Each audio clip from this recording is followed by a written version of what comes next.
gonna start it.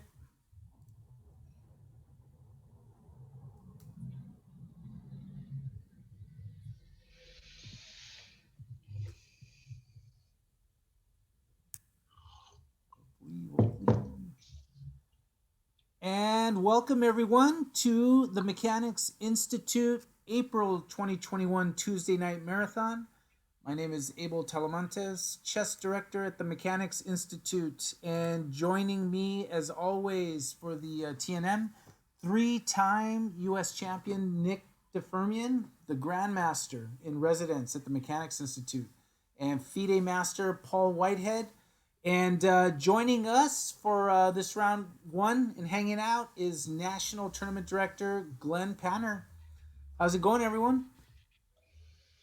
Pretty good. Thanks, Abel. And we're pretty excited because this is round one of the TNM, and we have a lot of strong players competing in two sections. We do have an 1,800 plus section this time around.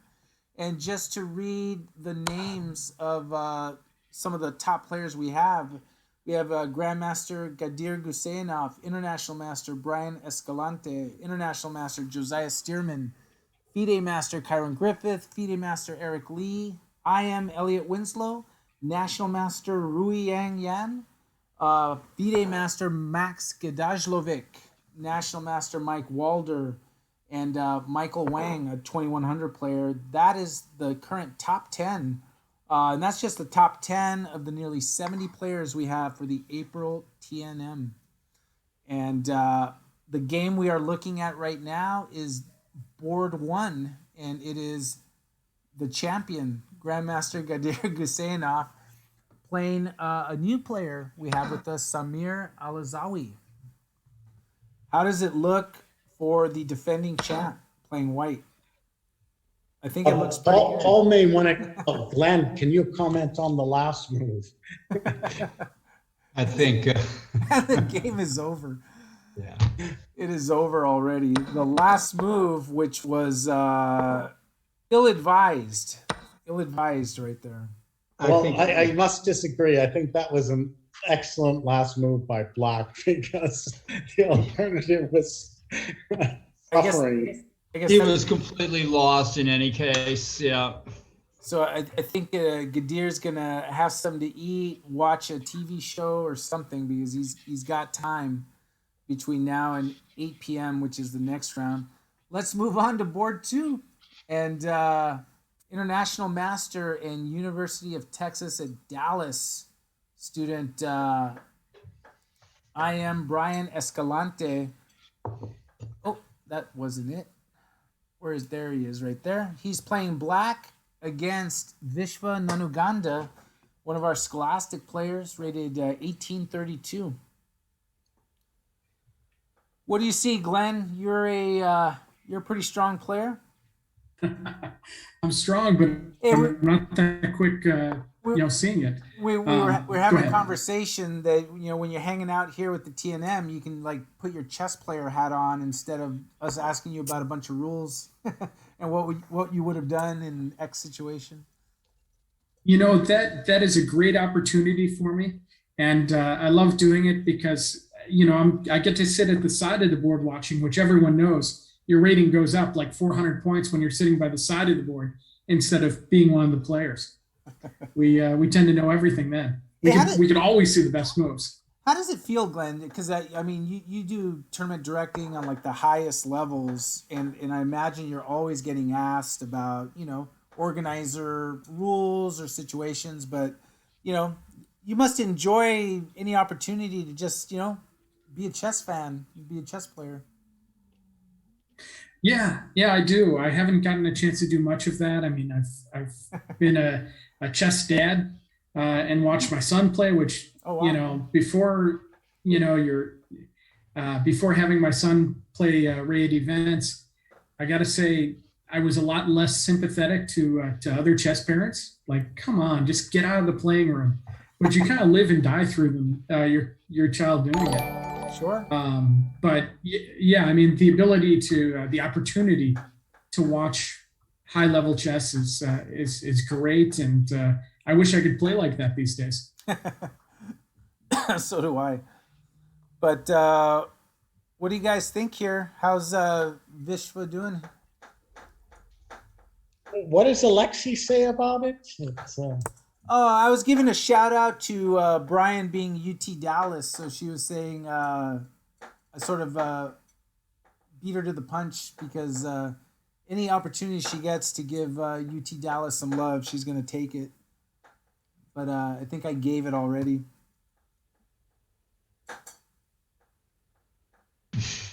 it's this new online world. I just, we were San Francisco based 160 years or so, give or take a few months. Well, now Alexi is part of the Mechanics Institute. She's always joining the broadcast, chiming in. We get to see Glenn a lot. You know, it's just a lot of fun. Yeah, we've kind of like bridged the gap of the distance, which is a lot of fun.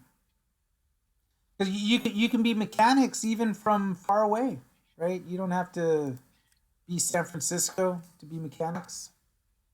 Is there a timeline for mechanics opening back up in person?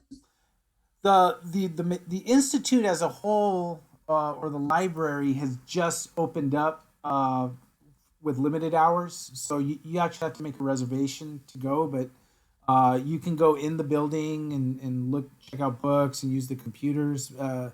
You just have to reserve the time. As far as the chess room, that's going to be a little bit longer. We're hoping by the summer we'll be able to have some limited chess in the chess room. But it's hard because we're sort of bound by the regulations of San Francisco, which are some of the most stringent in the country. Yeah, that's how it is. So that was a long way of saying we don't know yet, but we are kind of hoping for the summer, hopefully in the summer.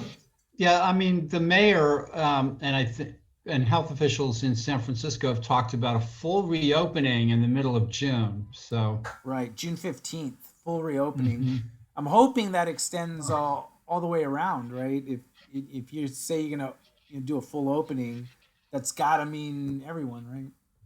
So we'll see. But yeah, June 15th was the goal. Now I'll preface that by saying he's also facing a recall.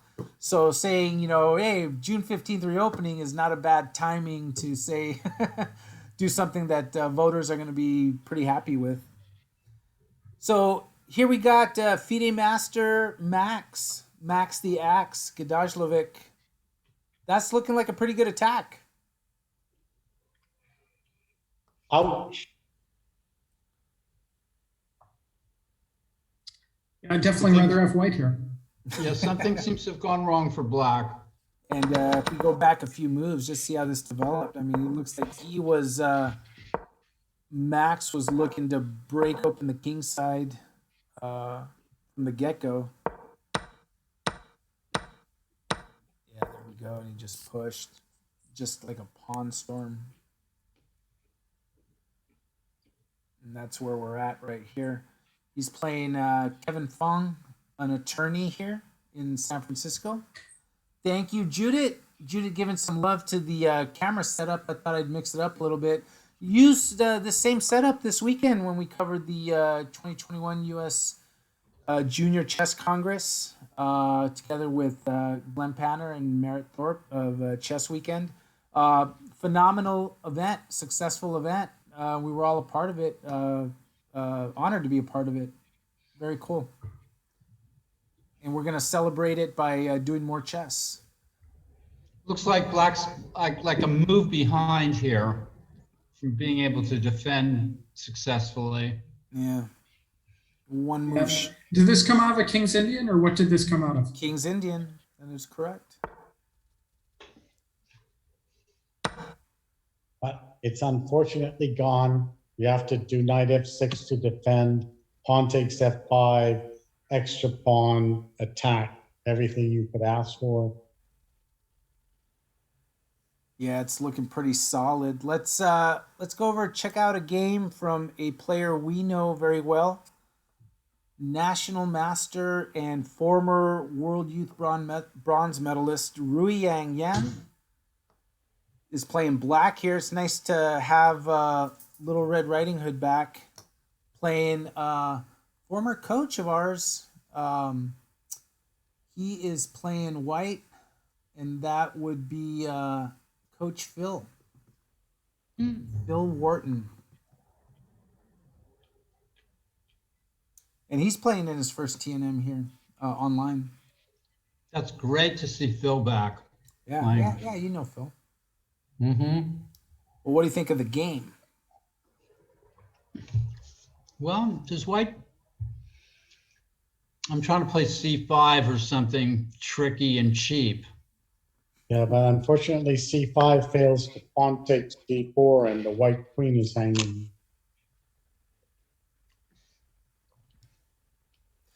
And time control is game in 35 with a 2-second increment. 2-second increment. And Judith says that's not Phil Wharton. Is that Phil He's playing Gerstoft? Elliot Winslow. That's Phil Gerstoft. Is that right? Yeah, I'm sorry. That's Phil Gerstoft. Phil Wharton is playing Elliot Winslow, and we're going to take a look at that game soon. So my apologies for that. Thank you, Judith. And who's Hosea playing? Let's see if he got online. He's always a fun player to watch. Oh, he's got action games. Oops, sorry about that. Whoa, Josie.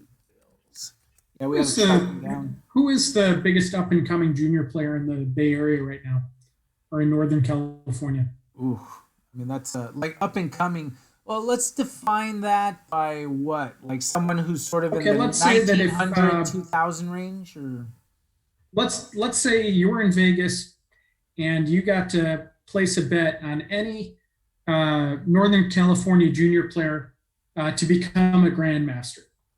wow, to become Who would you put your money on? become a GM. Wow, that's a great question, actually. What do you think, Paul? I have an idea. You mean to get a Norm? To be a future GM Well, someday. to be a future GM. I mean, is Christopher Yu playing? Oh yeah, Christopher. Yeah, but Well, yeah, he's just about there, isn't he? yeah, he's Well, on there you go. That's my vote. I mean, I put Hosea definitely in that, in they have very different styles, but Hosea is a tremendously talented player. But what about someone that's like, let's say around the 2000 range, that you're seeing playing through the TNM and through that might have a shot at being that strong? Like, is there anyone? It's so hard to predict when they're like at that level, but What do you think, Nick? Well, Rui's like very promising. Yeah, she's yeah. I mean, it gets harder when you pick below, established players to know who's going to break out from the pack. there's just so many strong players in the Bay Area that are even playing this tournament. But it is hard to know who might be, like a GM. So like Nicholas Wang stands out as like a very strong up and coming player for his youth, right? Yeah, he's come close, but we haven't seen him make his breakout. Yeah. Yeah, that next level. Eric Lee was someone that like had the intensity, still has the intensity to, become an IM, possibly a GM, and he's playing this tournament. We'll take a look at one of his games. But right now, and this is Josiah Stearman's game. He looks, he's providing the action as expected here. It's nice about Josiah. He always entertains us. Yeah.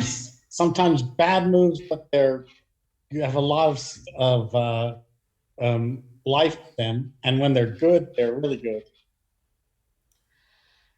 And he's playing Max Howe here. And Exciting game. It looks like White's in charge here.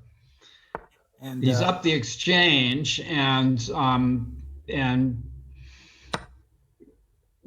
things are happening. But maybe if Black has time to make one more move or two moves in a row or something,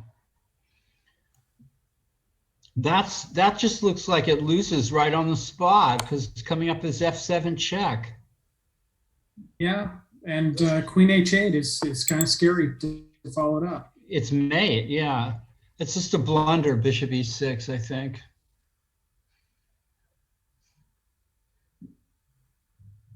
And why was this some kind of help?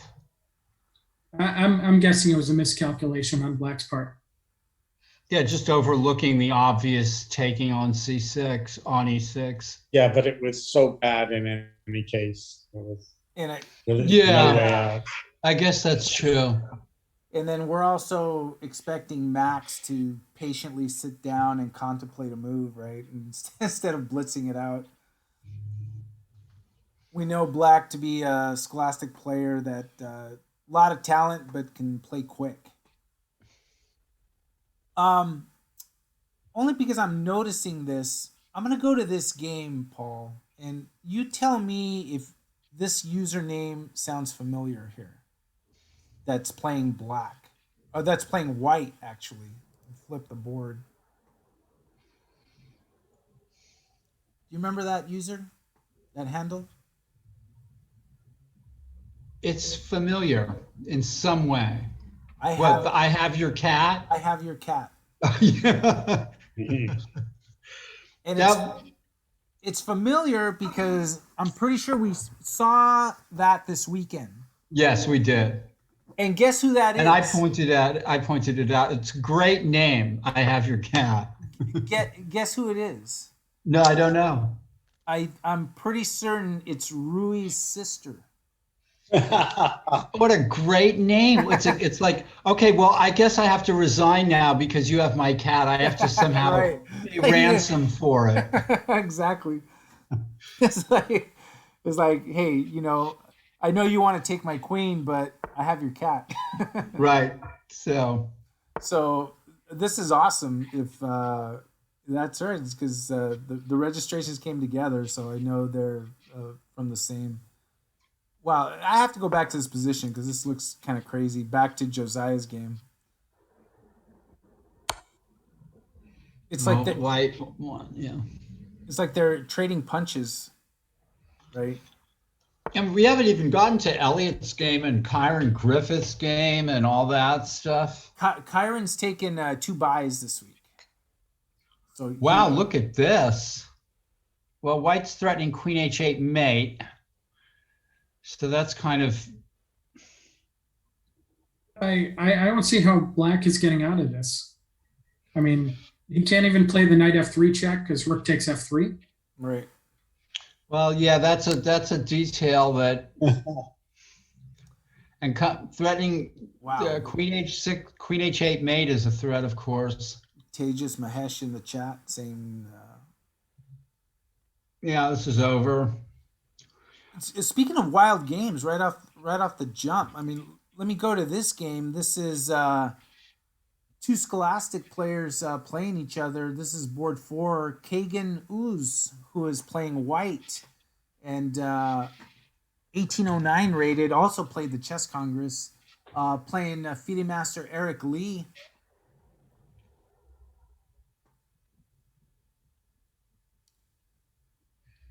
And it's not just regular boring chess. You can count the pawns, 2, 4 for White, 2, 4, 6, 7 for Black. So up 3 pawns. What is this? One of those Caro Khans where White played G4 and then E6 and. No, it says it started out of a queen pawn to D4, knight F6, knight C3, D5, bishop F4, C5. Okay. As I read those moves, I actually can't see all that in my head, but I know you can. So yeah, Glenn, we were going to do guess the chess opening, and I think I'm failing here. I can't even. You know what? I would have guessed the same thing with as you. It looks, the pawn structure especially looks very similar to the E6 pawn sack line in the the advanced Carl Khan. That would have been my guess as well. Well, White might be in trouble here, being that he's 3 pawns down. A Yeah, material, you need to checkmate him, but it's not easy. material matters, I guess, right? That's a new, saying. Material matters. Yeah, so Glenn, we were It's- talking about sort of doing, something somehow on present a position straight from the middle game and say guess the opening, sort of like the sommeliers have to do a blind test as part of their training. They have to guess the wine just by tasting it. So I think that would be great. I did a rules kind of seminar for tournament playing kids, like top tournament playing kids, a few years ago. And one thing that I did that they found interesting was, do you remember like the old, they used to do these on like Monday Night Football on, NFL games, the old "you make the call." Yeah, And they would you show make like the a call. situation. Right.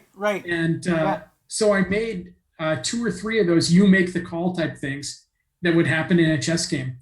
And it was really interesting seeing the responses. I had one where I think my favorite one that about 90% of the people got wrong was it was a situation where there's a time scramble, and a player knocks over a bunch of pieces, makes their move, hits a clock. The other player points to the pieces down, says, "You knocked over the pieces, TD," and they flag in the middle of the entire thing. And so, it was okay, you make the call. What's the right ruling here? Do you set the position back up? Do you penalize White for knocking over the pieces and hitting his clock? Does Black win by flag fall? Do you double forfeit the players? What's the right? And it was interesting seeing so many people, including some FMs mixed in there and IMs, get the call wrong. And it was so if you can do those type of things with openings, it'd be a lot of fun. Yeah, just kind You have to explain to us what the right call is there. In that situation, the trick was, even though the player called for the tournament director, they didn't stop their clock, and the flag fall ends the game.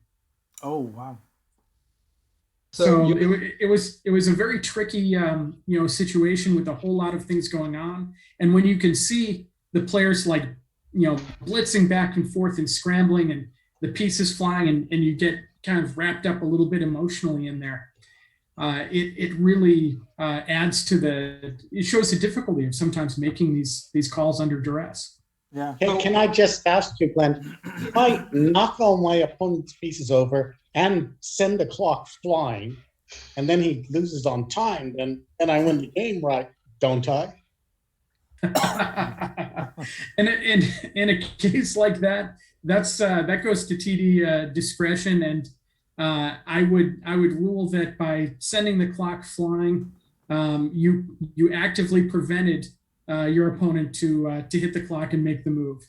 So I would add a couple minutes to their clock for in that situation. One other question. Okay, so is there the way to get the tournament director over is to stop the clock? Is that correct? Yes, correct. So is there any case where stopping the clock is just absolutely wrong? I mean, where it's not, and you call a tournament director over and and you can be punished for it? I suppose if it was something super frivolous, that could happen. You could construct an argument where that could happen, but a player always has the right to stop the clock to get a tournament director.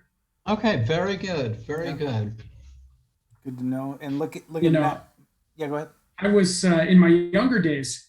I was playing a blitz game against a good friend of mine, who surprisingly was a good friend of mine after the game too. And he had a horrible record against me. I would probably, even though our ratings were similar, it was just style clash. I would tend to beat him 9 games out of 10. and we were playing in a blitz tournament, and he had a position where he had a mate in one, and he was so happy to to put me out of my misery that he stood up and he took his queen and was going to basically slam it down on the square with authority with mate. And on the upswing, the queen flew out of his hand, and it was almost like in slow motion. It's turning end over end, and I catch it, and I look at him, he looks at me, we both look at the clock. He has 5 seconds left, and he's like, "Give me the queen." So I was having some fun, so I chucked it out of the room. I just whipped it across the room. Excellent. Now he could have stopped the clock, of course. He could have grabbed the queen from the next board that no one was playing on. But you get so wrapped up in the moment, he actually ran out the door to chase down the queen. And it was a fun rules argument after that. And I said, "Hey, he flagged." But I was kidding with him at that point. I conceded the game. But in those time scrambles, you get worked up. You don't always see everything clear. And we said we would take a look at Elliot Winslow's game, so I'm going to switch over to that. And here he's playing Phil Wharton, Coach Phil. My apologies to Phil Gerstoft, a different Phil. What do you think? Elliot, 12 minutes left on the clock. He's got a promising position, but I just really like that thought. You just throw the queen out of the room, not just across, but that's that should be in the movie. When they do Queen's Gambit 2, they have to put that scene in. You gotta go chase it, and then your flag falls. You gotta stop the clock. Queen C3. In fact, one of the people commenting talked about a blitz game where they lost on time when their opponent played an illegal move, and that's something that actually has been argued about among a lot of tournament directors. Personally, my opinion is if your opponent plays an illegal move, you should never lose on time as a result. It's kind of like a fruit from the poisonous tree type argument that the clock should have never started because he made an illegal move. Right. So even if you call that after your flag falls, it was his illegal move that caused the flag to fall. The thing is, like, seeing an illegal move on the board triggers a reaction. It triggers like a stunning reaction that takes seconds, right? Oh yeah. I mean, you look at it and you sit there and you're like, wait a second, I didn't think that he could play that move. How is he playing that move that I completely overlooked? Well, he's playing that move that I completely overlooked because it's an illegal move. He couldn't have played it. And you're right. Your initial reaction is complete shock, and you don't know how to handle it. And we're going to take a look at the ending real quick of Max Gadajlovic and Kevin Fong's game. This was just brutal. Just brutal. And there it is right there. So round 1 is done for Max. Got that win. Mike Walder also got the win. He got an advantage out of the opening and then just techniqued it out. So congrats to him. And Josiah Stearman also won, providing the action as usual. And as Glenn said, once the king moves out of the way, there's no real check you can do. Mate's happening on the next move. So congrats to Josiah Stearman. But back to this game here. We take a look at Eric Lee and Kagan Uz, but it looks like Eric's got the 3 pawns, but White doesn't really have the compensation for that.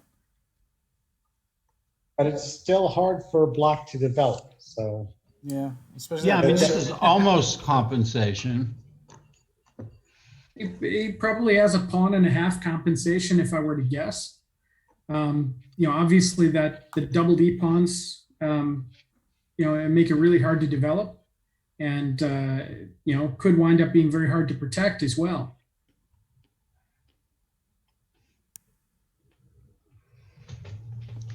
Tough little position. Tough little game there. Let's check in on Brian Escalante's game on the top board.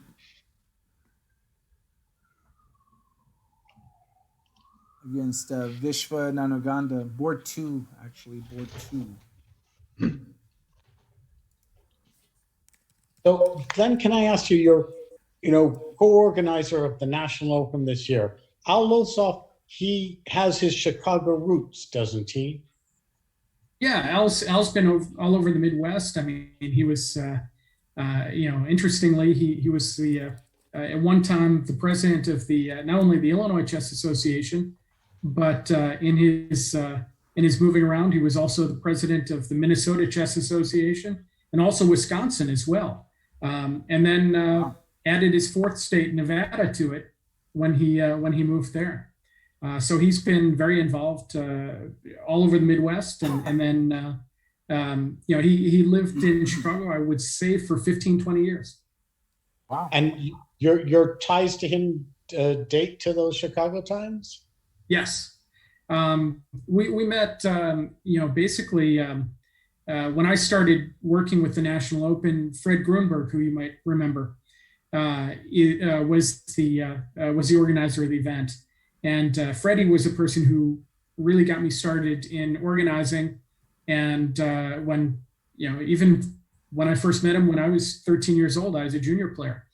And so I started going to Vegas in my late teenage years, and met Al along the way. So your late teenage years, you were like a successful poker player like Abel, and picking up the money in Vegas. Gotta go where the money's at. And Mike Walder's in the chat saying he once played an illegal knight move against Vince McCambridge. Knight drop onto the wrong square. It wasn't clear to either of us for a minute. The knight wasn't any better on the new square. We were both stunned.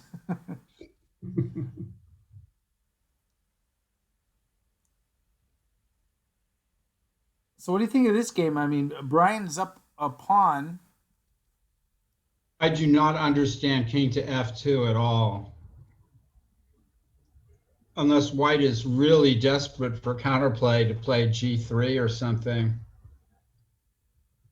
Like, if you're white, what are you looking to do then? If you say your king's on e1,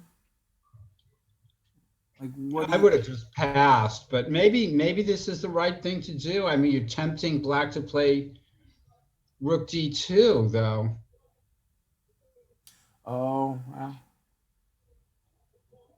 I mean, wasn't, if the king didn't move there, wasn't rook d2 on tap next? Well, the king was on e1. Yeah. Oh, it was. You're right. I'm sorry. Black could sack the exchange on e2 and take both c4 and b5. Is that any good? Rook d2, king e1, rook e2, bishop c4. King. I mean, he loses the a7 pawn in that too. Yeah.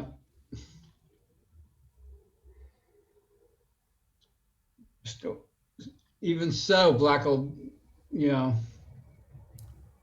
he might end up losing one of those queenside pawns. I think the right idea for black here is I think black shouldn't be afraid of giving up that a7 pawn. I would, my idea, and I don't know if it's any good or not.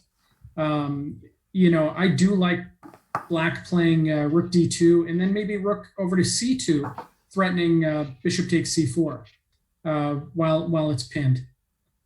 I think it's kind of dangerous for white to go after the a7 pawn with that much pressure being put on black, but I could be off on that. I think that would win.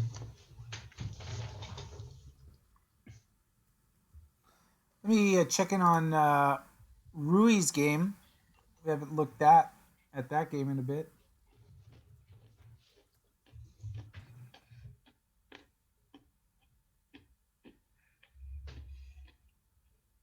4, 6, 2, 6. Oh, it just doesn't look nice for her. Yeah, it looked like white's a lot more openness. You know, those the white bishop pair is really carving up the board nicely, isn't it? It's like Rui had to develop a knight just to cover an attack. It like developed the knight by pinning it. Knight d4 now for white, trying to play knight f5. Of course, black can centralize, play queen e5. Maybe white should play a6 first or something. Now, I was trying to figure out if that rook is well placed on a1, if there's a better place for it, whether it makes sense to try and rook lift by playing something along the lines of rook a4 and then doubling on the d file, perhaps, or rook c1. And Tejas Mahesh is in the chat saying it's part of her Karpov strategy, keeping all of her pieces underneath the third rank.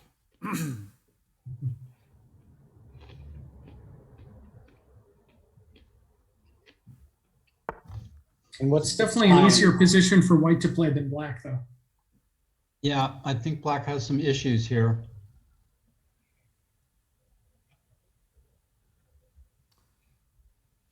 Still queen e5, and what do? Black's holding everything. Yeah, maybe knight d4 wasn't the right move. Yeah, I like Lem's rook a4 to d4. Yeah. So we'll keep an eye on this game. I want to switch to this one. This one is in the top section. This is Daniel Lin playing white against the credible Hulk, Callaghan McCarty Sneed. I'm just so happy to see Callahan back. You know, he was such an avid player when he was 5, 6, 7, 8 or something, and then just it seemed he stopped for some years. Yeah, took a little break. I mean, he was as high as like 1900 at like a very, very young age. Yes. Took a little break from chess, and now he's back playing in our TNMs and in our arenas, and nice to see him active. What do you think of this? This is like locked up everywhere. Yeah, black's rooks should be on the G file, not on the A file, I think. There's a... Yeah, more locked up for black than white. Oh, I would have gone rook a4 first, or I broke with g4. But anyway, white's Yeah, got... I was going to ask, is g4 the right idea here? I mean, you want to break, but it looks like white had plenty of time. Would it have made sense to redeploy the bishop, for example, to d1 and c2 before you broke? Or, you know, was g4 immediately necessary? I suppose this is actually okay. I mean, don't really see what's wrong with it. I didn't like that it's you know, assuming black you know, plays FG, that all of a sudden the black bishop can become active. Oh, I think you're right. Like f takes g, if rook takes g4, rook to b5, threatening the b2 pawn, king to c2, and then rook a3 is a shot. Black gets play out of nowhere because white's not being careful on the king side. Yeah, that bishop cutting across the c2 square gives me a little pause. And Sacrifice and Crush is in the chat. Rook g2 with a follow of rook hg1 with the idea of gxf5. And for anyone interested in the Twitch chat, you want to go to Vegas and play some chess at the National Open, click on that link right there. I think there are over 200 people already registered. And 230 so far. 230. And there's like a lot of different chess events. It's not just the National Open. That's why it's No, the we're gonna festival. have yeah, it's a festival. There's gonna be simuls. There's gonna be lectures. Of course, blitz events, quads. Just maybe not quite as many different activities as we normally have. Even a camp there that adults can attend. Um, it's but it'll be a fun event. And yes, you can still join for round 2, but email chessroom@milibrary.org. Judith will hook you up. But you have to register, but she'll let you know how to do that. And there's a women's event, as Judith is very quick In to fact, point it's out. the U.S. US Women's Open Open. Championship. The U.S. Women's Open. Mhm. Is that right? A separate tournament going on at the same time?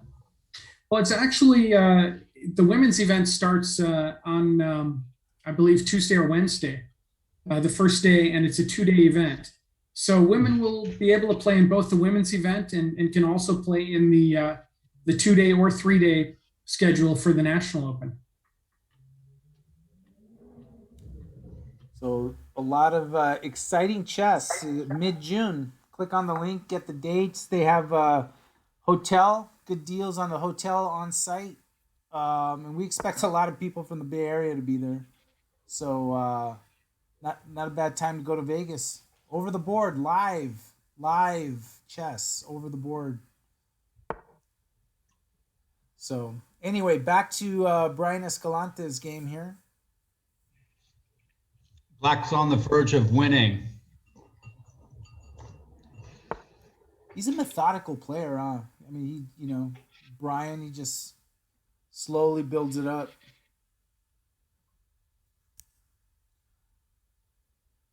Let's check in on Elliot's game here.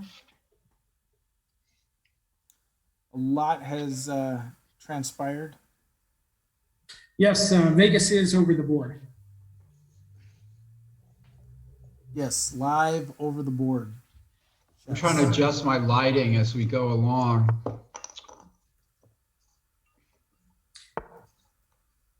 Yeah, I'm not in my normal spot either, so I apologize for the weak lighting. No, But, looks good. Looks good. All good. Gabe's So homework Elliot- trumps my talking. So Elliot's up the exchange, but this is not easy. Well, he's up the exchange, but he's got some pawns for it, and he's got 2 minutes to Phil's 17. White needs to be quick with getting something going here. And we were looking at Rui's game earlier, and we were noticing how her pieces seemed like very restricted. Everything was like kind of like held back. But as typically she does, she eventually starts bringing the pieces out. But what do you think of the squares they're on? in the previous game or Oh, you should see it. Rui's game? Rui's game. Ah, okay. Going on right here. There's certainly a mass of pieces in the middle. Yeah. A complicated position, but it looks like Black is sort of punching their way out here. And she does that often. She's almost like a counter puncher. Yeah, that's true. I'm gonna go back to It'd be a dangerous way of playing, though. There's F5 she plays, but back to board 2 here.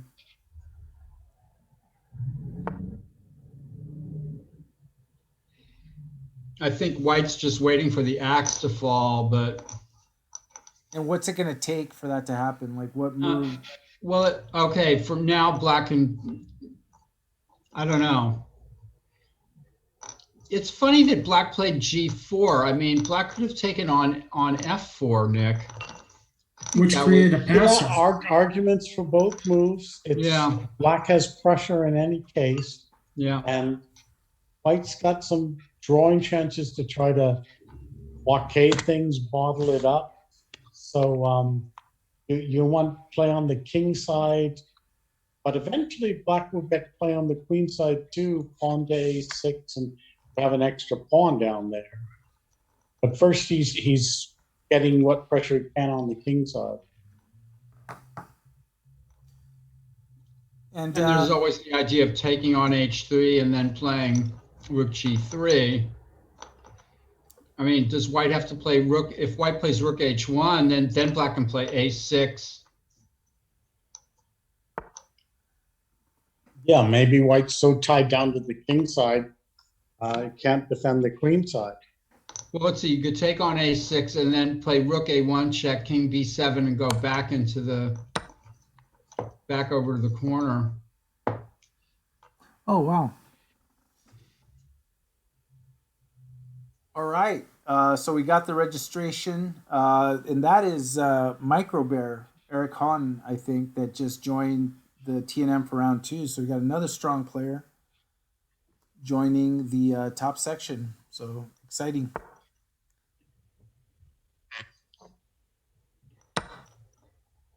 I don't think G3 works for white. I think if G3, GH, and you're threatening rook to G2. Rook to b2 is a mistake. I think, yeah. He lost the pawn. Yeah, he lost a pawn. He should have played rook a1 check and Now this is going to be like a slow. And Glenn in the chat, I saw that. In person. That one's actually shouldn't be addressed to me. The Chicago Open is in person this year, although I question if it's going to happen or what form it'll happen. Now, is that because of the location? Like, because Vegas is Vegas and Chicago. Yeah, Vegas is already completely open. Yeah. So it's allowed. Chicago is still in phase 4, which means currently we're not allowed to have any social gathering larger than 50 people. So when you think about it, and COVID cases have been rising here the last couple of weeks. Goichberg needs it to raise up to level 4.5 to have an argument to host it. But with cases rising, I don't think the governor's going to move it to phase 5 or phase 4.5 or phase 5. Yeah. So it's, I'd be a little bit worried, if I were him. I think he jumped the gun on trying to host it. And over here, it looks like Eric's picked up some more material. Does white have anything? The thing is that bishop is pretty locked up over there, causing some problems. Is there anything white can do to get their rooks into the game and cause some? Well, rook b7, I suppose. And VC Chessmaster in the chat.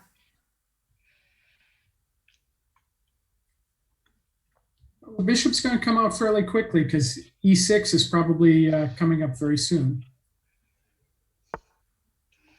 White needs a tactical solution here. White needs a cheapo. A cheapo, there you go. I mean, tactical solution implies like a ton of skill, but we need luck. we need a cheapo. Okay, well, there's the cheapo. We're threatening mate in 1. Yeah. There you go.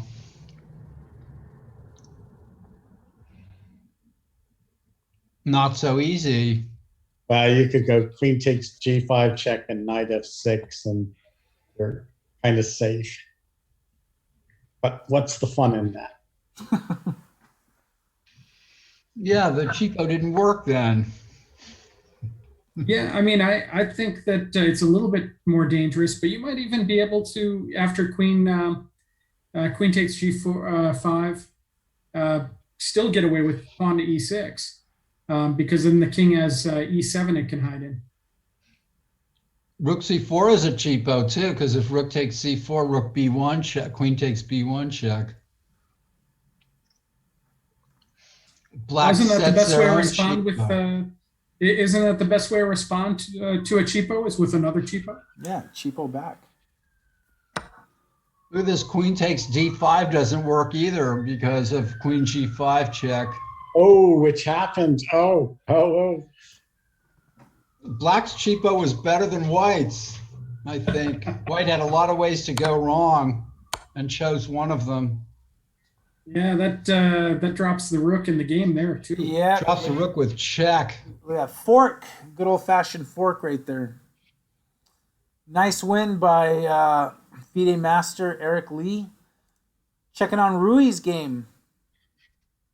I have to Rook say that's c4 was surprisingly.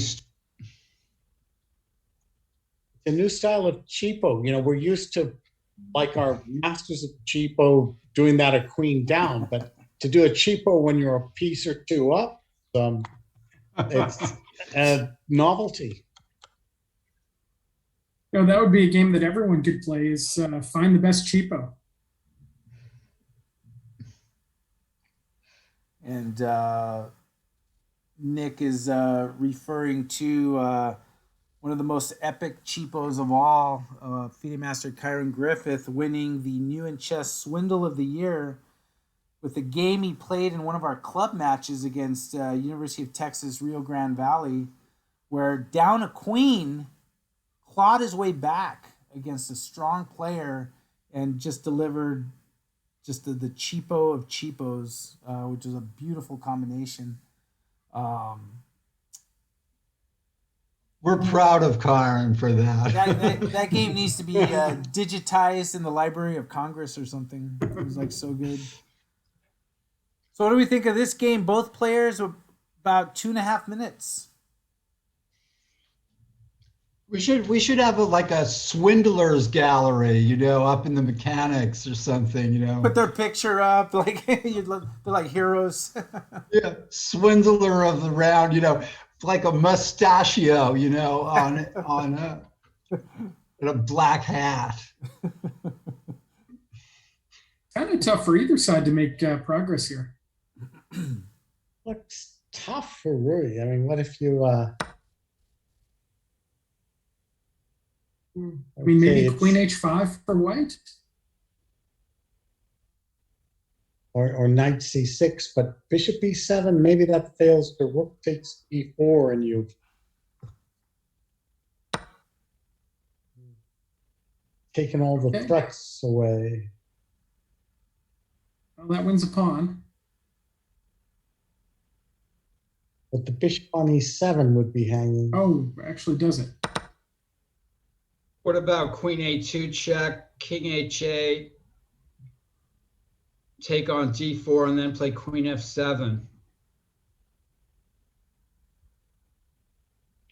Queen d7 then, I guess.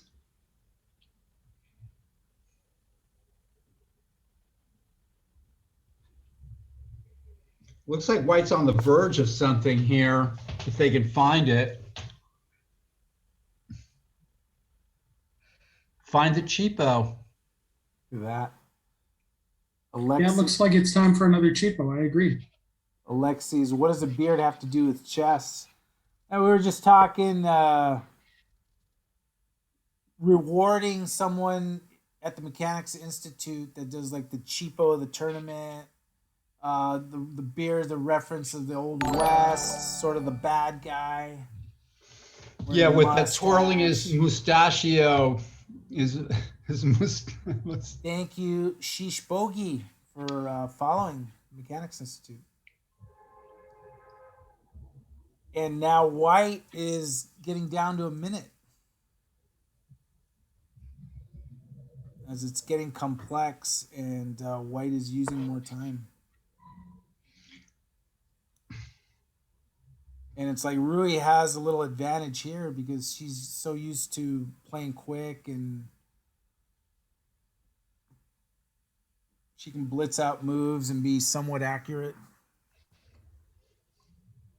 It's a very open position for those white bishops.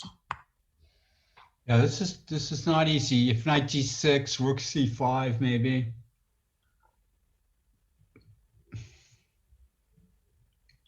Is black gonna play g5 here?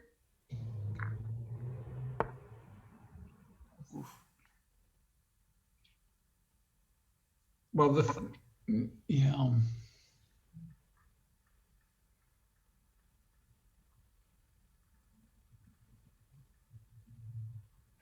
White gives up on the H3 C8 diagonal. I like G5.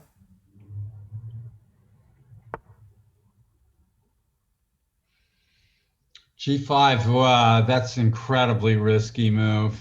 Yeah, I well, mean, maybe it's good, but well, it's not rook my C. game. It's not my game, so it's easy for me to say. Yeah. Well, now white can play pawn B6 maybe, but long way to go for that pawn. But this position is easier to play for white. Yeah, there you go. White's having more fun. Yeah, but with 30 seconds left.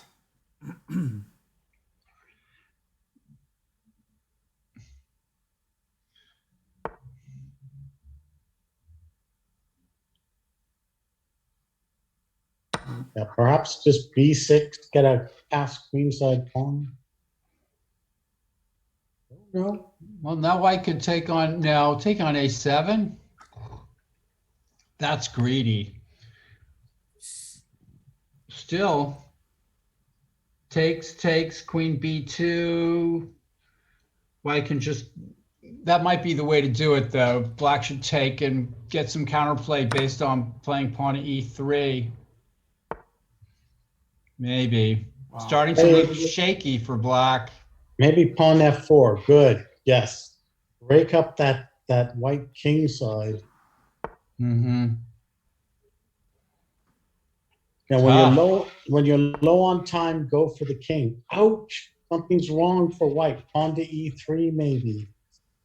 Ooh, yes. It's that king side's getting shattered. What do you do? 18 Nice play seconds by left. black. You're right. I mean, Rui has this counter-punching style. That's like her style, and white 5 seconds. Oh, not knowing what to do. And flagged. Oh my goodness. Wow. Oh. Wow. What about queen D7? Does it work? Queen D7, pawn takes G3. Queen E8 check. You were saying, oh geez. That would have been the defense, yes. Queen D7, you said? Yeah. And then what? And then if FG, queen takes E8 check. Well, queen D7 with the idea of taking on E8 check. Yeah. Take check, and then black takes? Well, it's black's move. Well, I thought you That said might be the move. Yeah. I don't know. Queen D7, FG, and then Now maybe king G2. Yes, just try to hide. King G2 for white. Just tuck away. And then pawn to F3 check. And then I guess king to H1. Yes, way in the corner, and you can go queen to A8. Oh, wow. Yeah. Queen to A1 for black. Sorry, queen to A1. Yes. Oh, yes. So Rui was winning no matter what. Wow. Yeah, it looked like Yeah, it. can you imagine that? That move right there. But that game turned around in the last two moves. Nice game. Yeah. And Brian Escalante just got it done right now in his game. This is the final position. So nice win by Brian Escalante. And I think we may be close to all the games being done in the round. And round 2, 8 p.m. Sebi is jet lagged. Yeah, he's returning from Hawaii. So I feel really sorry for you, Sebi, you know, having to suffer in Hawaii. yeah, it's like awful, man. I feel bad for you. Terrible. So, all right, Glenn, thank you for hanging out for us for the round 1. And anytime you're free, Thanks for having me. feel free to hang out. And before you run, let me put it back. The National Open is being co-organized by Glenn Panner and the Losofs. And the link is in the Twitch chat. Registration's open live over the board chess for real, middle of June. So check it out. Reserve your hotel. Visit, come say hi. My It's, it birthday. should be a great event. I might be celebrating my birthday in Las Vegas. Yeah. There are a few better places to do so. Please come out. I'll buy you a beverage. Right. If I go out too, you do the same? You're going to owe a lot in beverages. You can all buy me beverages. Yep. So, all right. That's So, great. everyone, let's all take a 5-minute break. What I'll do is I'll transition and then stay on the broadcast. Don't go anywhere. I'm gonna be. We'll all be back in 5 minutes, and we'll get ready for round 2 starting in about 15 minutes. So, all right, everyone. Thank you, and back in a few minutes. Thanks, Glenn, for joining. Thanks for having me.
because Michael Walder and Elliot keep sort of bringing him up, Oh, I want to show this game of Gusenev, this brilliant game of Gusenev. And we are back live for round 2 of the April 2021 Tuesday night marathon. And the pairings are up, and this is the board 1 matchup. Gadir Guseynov, the Grandmaster, playing black against David Askin. And we're just talking about how Gusenev is sort of the rock star now of the Mechanics Institute, winning all the tournaments and impressing everybody with the speed of his play, and it's sort of not even just us. It's a even people he plays like Jim Tarjan and Alex Lenderman praise him. Chess Pilot Pranav subscribed. Pranav Siram, I'm pretty sure, from San Jose Chess Club. Thank you so much for subscribing to the Mechanics Institute channel. And in the Twitch chat, I put the links. You can find the updated standings and the pairings. Our board 2 match is right here. International Master Brian Escalante is playing black against Michael Wang, rated 2098. And actually, it's a National Master Michael Wang. I'm wondering is it UC Berkeley Michael Wang?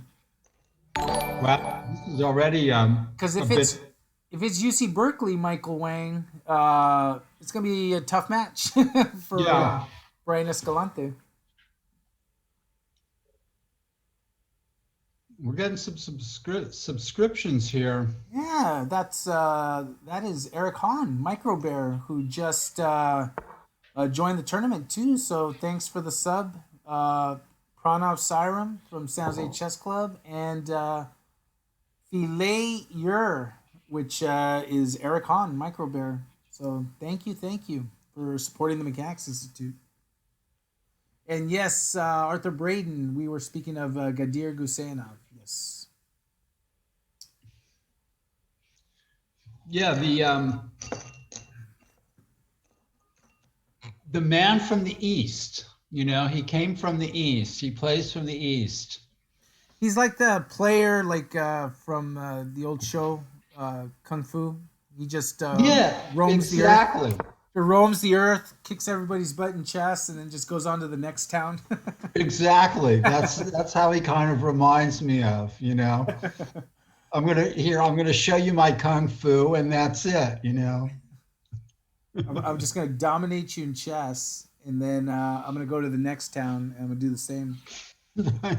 And going to board 3, Jonah Bush has white against the outlaw Josie Wales, Josiah Stearman. Now, how had the matchup gone between Josiah and Guseynov? Gosh, we never saw it. We, Josiah was Guseynov's student prior, but I don't think we've seen them play in one of our marathons yet. I can't recall that. No, I don't think so. Well, Josiah's just started to join. As the tournament's gotten stronger, he's jumping in on the action. So French defense, huh? Slav, it says. But yeah, jeez. Probably. How do I?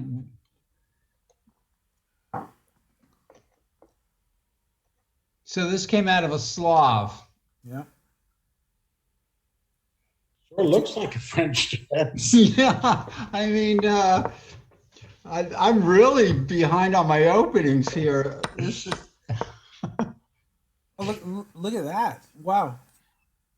F3 by Jonah Bush. You'll see that. Okay, so all right, yeah. How did he get the pawn to come? Well, it shouldn't work for white so well, but Okay. It's not supposed to. Nick saying. Yeah, I mean, it's that E6 move looks a little strange. I think Josiah might have gotten caught in something that he didn't know and just decided to play it safe. Yes. Jonah has these creative ideas, not He always preps. sound, but they're very creative. He preps. Jonah preps. Like Yeah, he does that's what I actual- think. Yeah. Josiah got caught in something and decided to sort of be conservative. And yeah. White's a bit better, but And board 4, we have FIDE Master Eric Lee taking on Ashik Uzaman.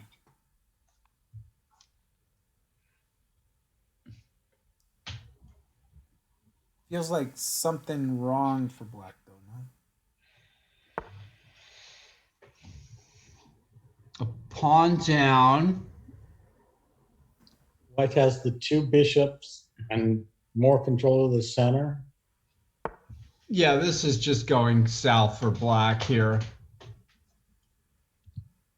For the moment. Yeah. But we know Ashik's he loves to play quick, so we'll see. We'll see how that goes. Going down the line of players, we have Chelsea Zhu playing Elliot Winslow. Chelsea, strong player. Strong scholastic player. Well, this is some old theory here. Classic Benoni defense.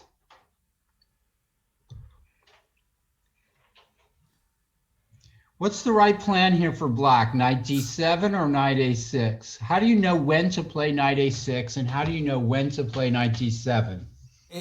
And Nick, answer me this question. So I'm looking on the opening that's listed here for chess.com. It says Benoni defense, modern, classical.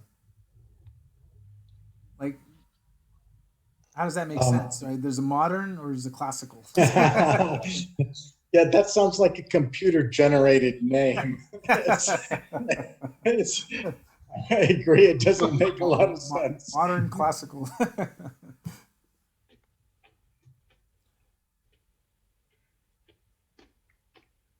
In this position, I remember Tall played knight a6 in the 950. Bamboozled his opponent with a lot of tactics. And Arthur Braden saying 96. Yeah, I always wonder about that. You know, what makes the knight a6, knight c7 plan, what those positions are, and what the positions are where you play knight d7 and knight to e5. Get it? Well, you see, there get to be some tricks with knight to b4. And Yes, with the queen on c2. Mm-hmm. kind of sacrifices. Mm-hmm. Yeah, and Arthur Braden in the chat, A6 and B5 later.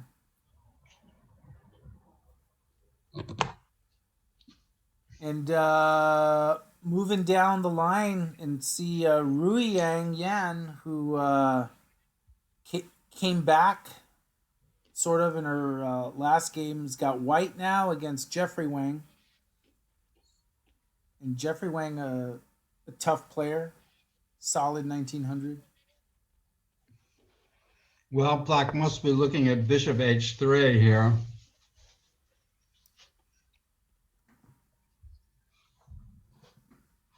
Yeah, I'm not sure that would have worked. Pawn takes h3, queen takes h3, knight g5. Yeah. Black back for the moment. But still,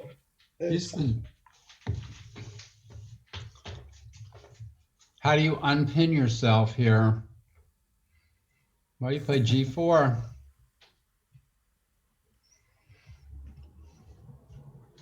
And Sevi is 2 for 2. Already? He's making that jet lag work for him. No kidding. Let's see.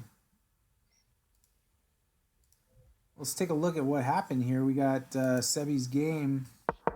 And now G4 doesn't even work at all. So White's still in the same problem.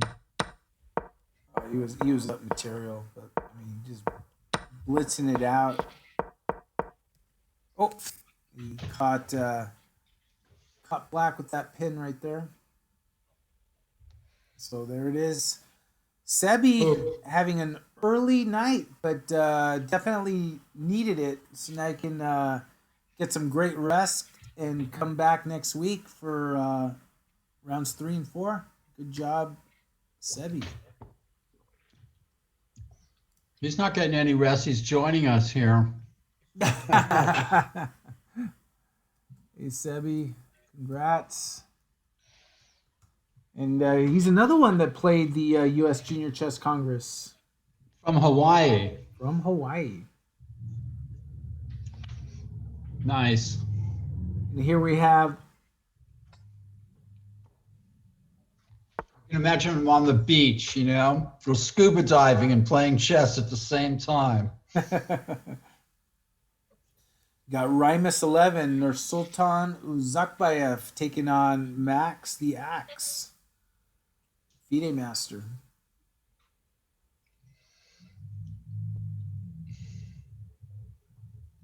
And Uzakbayev won his first round. It had to have been an upset. I'm looking it up. Beat Bruce Hedman. Oh, wait a minute. A Canadian FIDE master playing. Wait a minute.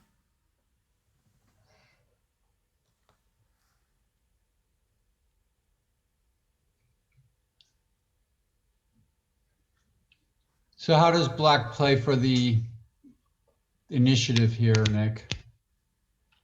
Well, Black's in a way comfortable. You've got that dark squared bishop, so Black has a good game. yeah, it's already kind of okay. Change on D4, play the pawn to D5, or Nick, did you ever win the National Open? once or twice. There's usually a tie because Once or twice. there's You lost count, right? no, it's always a lot of good competition, and I never want to compare. Almost nobody ever wins it clear. Was it always 9 rounds? It wasn't always 9 rounds, right? six rounds? Yeah, but this time it's 9 rounds, Nick.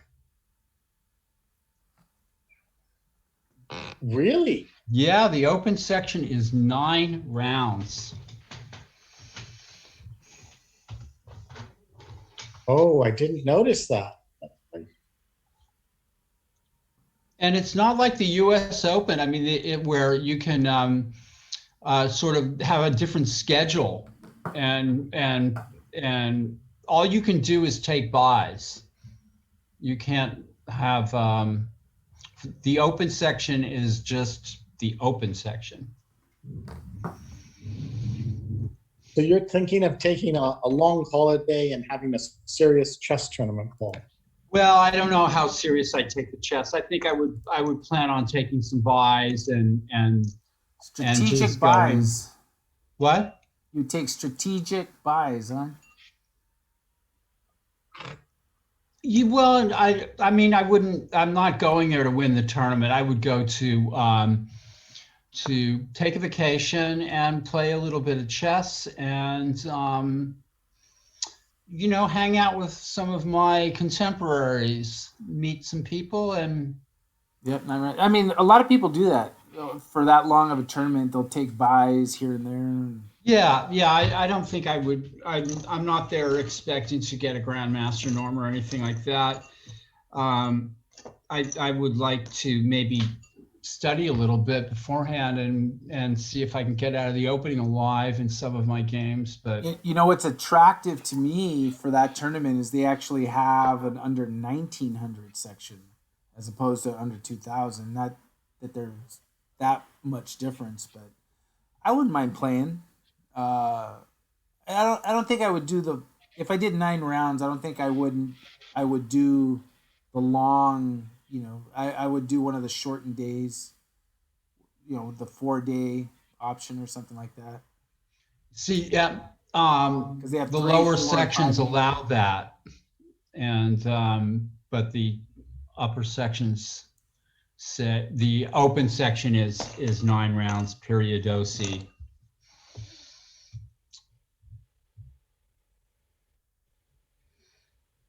So Guseyanov, look at that knight. I've been trying to tell everybody to take off Guseyanov's knights, but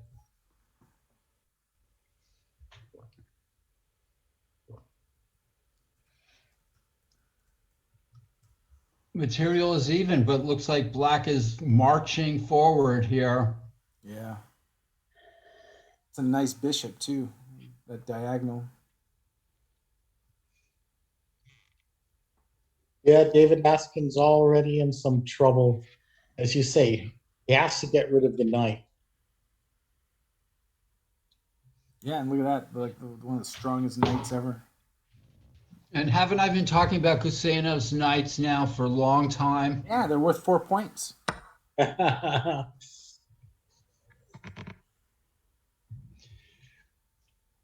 Yeah. He comes from the east and he rides in on a donkey. So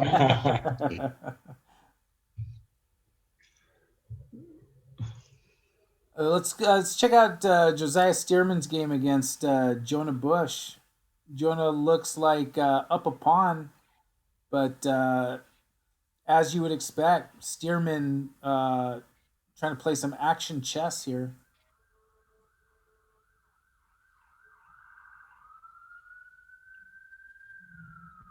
now this has got to be good for white somehow. So this is the kind of stuff that you just want to see refuted. It's like it shouldn't work, right? Yeah. It's almost White like has all their pieces out. Black's not castled, and black is trying some kind of cheap attack on the king side. It just shouldn't work, it's an insult to the game. Is that what you're saying? Well, no, it's not, because I get it, but if you just look at it and you say this shouldn't work.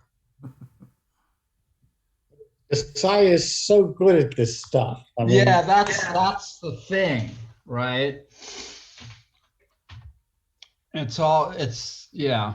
But here's Jonah's chance. I mean, this is a real chance. This is how you can beat a very strong player, by getting a position like this where the black player is sort of, out of control. And you have your chance if you defend well. Sorry. Yeah. If you defend well and you have a real chance to win the game. What do you think, Nick? Oh, I completely agree with you, but Josiah's going to do some sneaky kind of moves. And I might have taken that knight at f6 and then like played queen d3 or something like that. I'm worried about what this knight can do,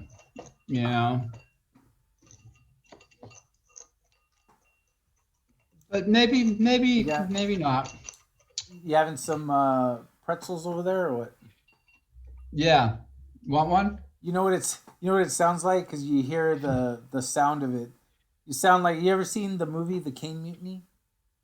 With Humphrey Bogart with the steel balls? Oh, that's right. Captain Queeg. Captain Queeg getting nervous at the steel balls. Whoa.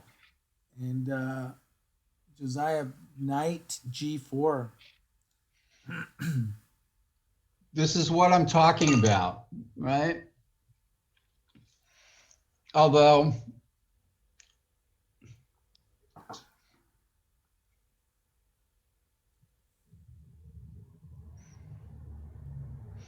rook c1 is one of those general principle moves that's made without enough calculation.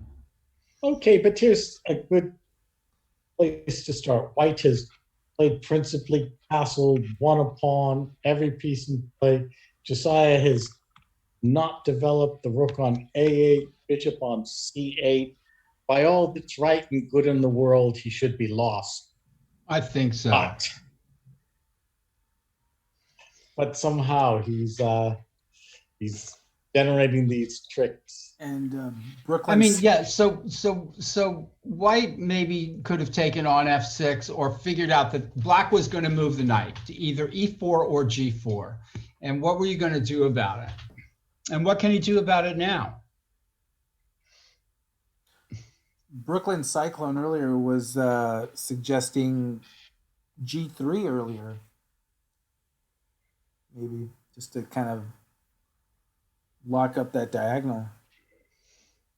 Then probably bishop D6, right? I don't know.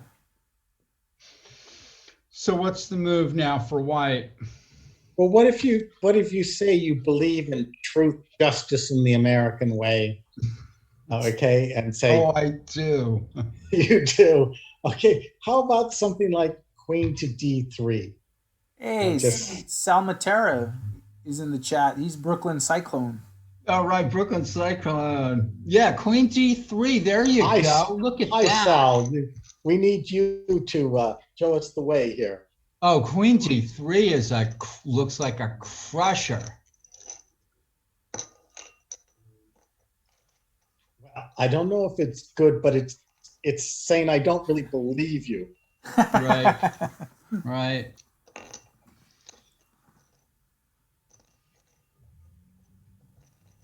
Although well, you guys found it quick, right? Or We should ask Sal if he wants to come and join us on the broadcast.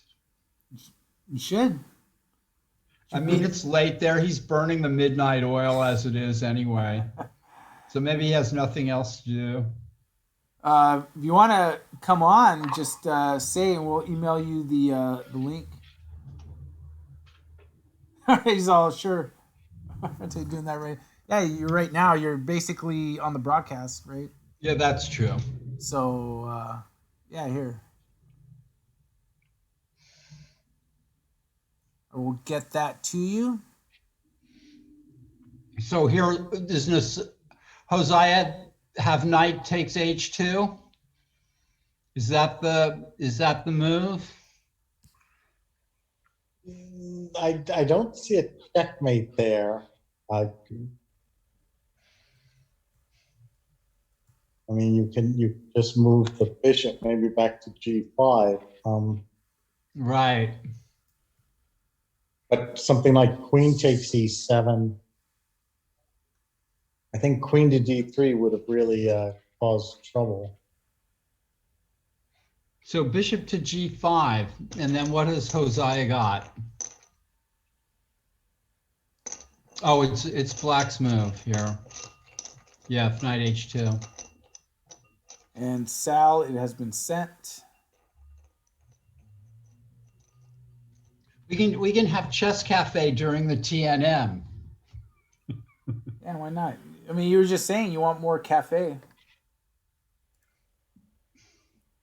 right? It might be an alternative to other activities.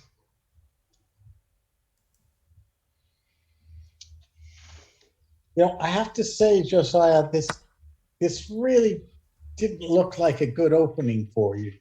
It's oh, there he goes. I mean, I love it. You know, just cause trouble. All right. So what's the idea? Queen G3, right? I don't see a follow-up apart from that.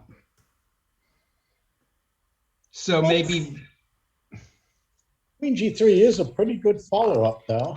yeah. So what about Queen E1? Why do we have to deal with this? I guess Black's also threatening rook G2 check and knight E3 or something like that. Yeah, again, Queen D3 maybe. I do like this question. Why do we have to deal with it? And 95, yeah, that's got to be a candidate move.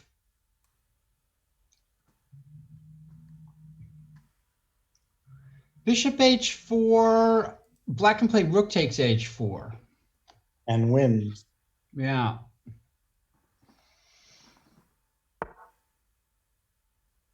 But you're very calm, slow move e1. I think you would have been a piece up. Wow, this is what a game this is right here. Well, yeah. I mean, okay, so knight takes e5. It's funny because black could get attacked very horribly here too. Maybe.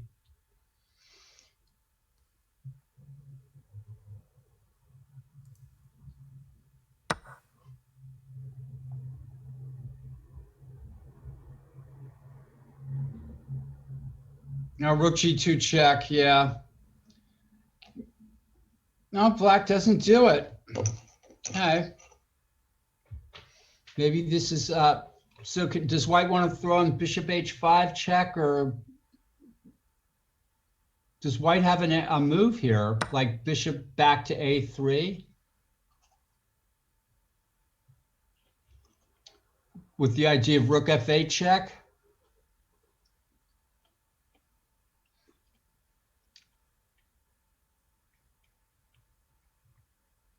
Keeping it simple.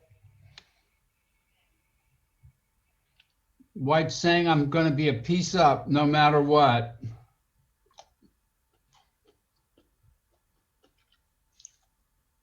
Okay, Josiah, we're looking forward to see you make your magic, as you usually do. But Yeah. I mean, white's just playing very calmly here.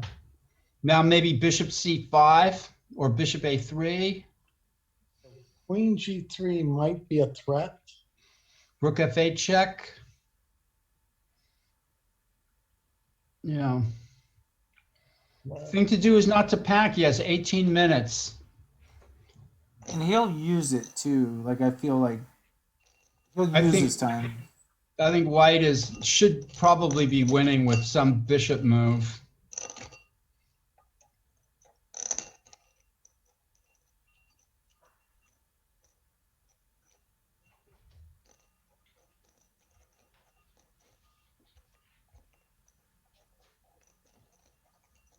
Yeah, black is running out of attacking pieces.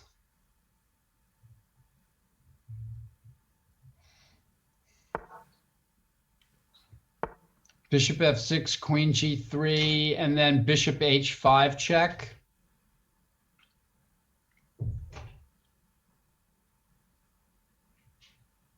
Now bishop h5 check. Is this the end of Hosea here? The queen g3 doesn't even.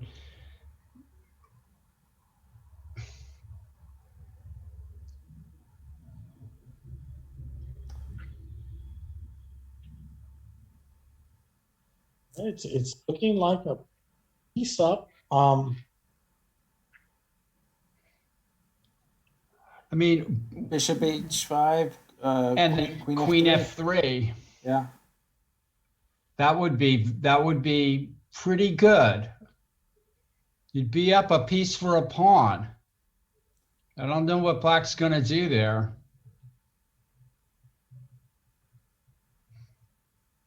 And it's hard to get some really serious chances when you're undeveloped.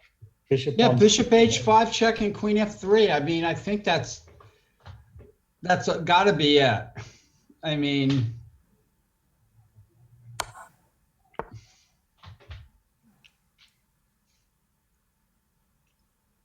this would be quite an upset.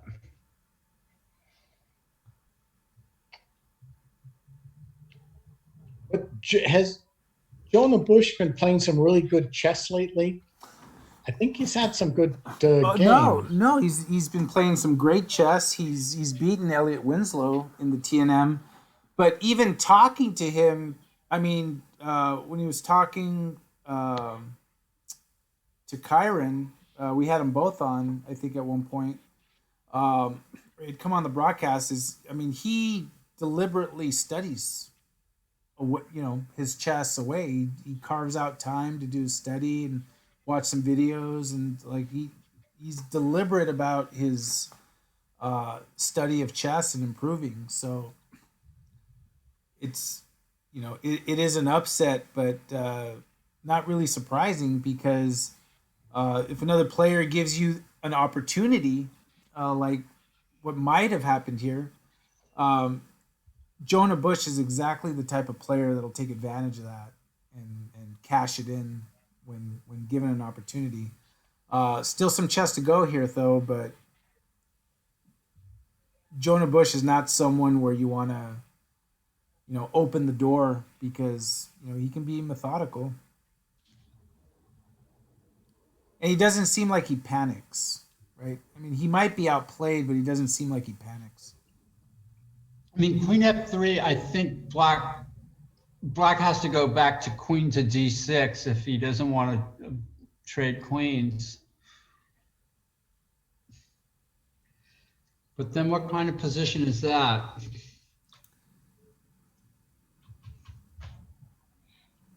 Yeah, I mean, black will have to go back to d6. And then I think, white's just kind of enjoying themselves, as Nick would say, And just for the moment, just to see what's going on in the other games, this is the position of David Askin, Gadir Guseynov.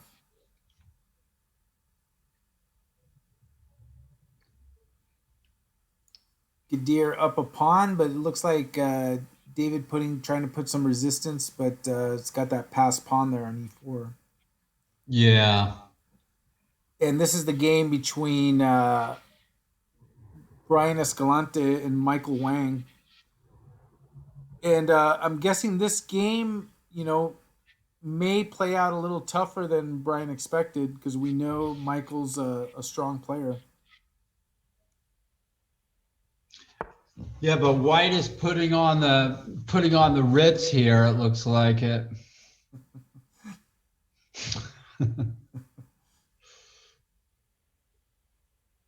And in another game, Rui Yang is launching pawns and pieces over here.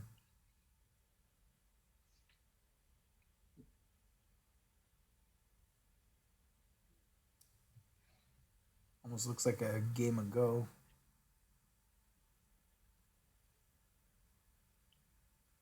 But let's go back to the Stearman game as we have I like Roy's game.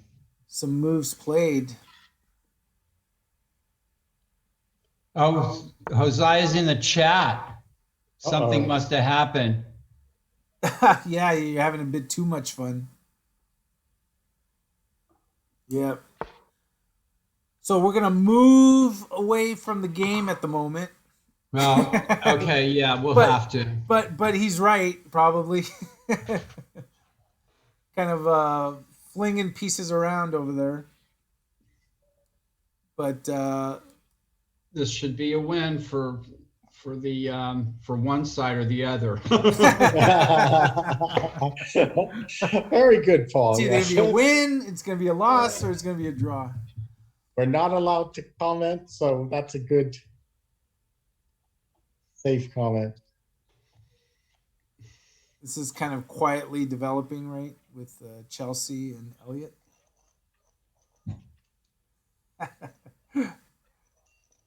How's the time? About even. Yeah, this game is still going on here. White hasn't really challenged Black's setup very much, but Black's bishop at b7 is pretty awful. Yeah, but Black has got an a6, b5 to get some queenside territory, so yeah, about even or something. And back to this game is Ashik Uzman and Eric Lee.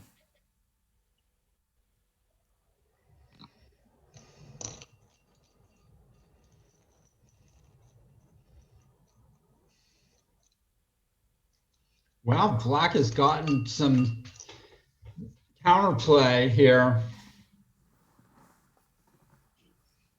Yeah, it was so bad before, but Ashik always gets some kind of play.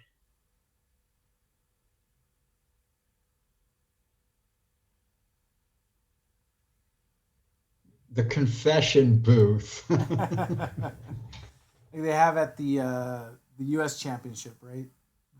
Where during games, people can go over there and lament on their position or whatever. Yeah, it's almost like, somebody you'd go out in the hallway in the old days and somebody would say, "What do you think of my position?" Or somebody like Georgiou. And I know a lot of players when, the Sinquefield tournament. That's right. That's where. A lot of players will be following. They'll have the Twitch on in the background where everything's on mute. They'll just be follow, so they'll still go in and type something real quick. But it's just easier if we know someone's in the chat. Just won't comment on the game, so that it can play out through its natural courses.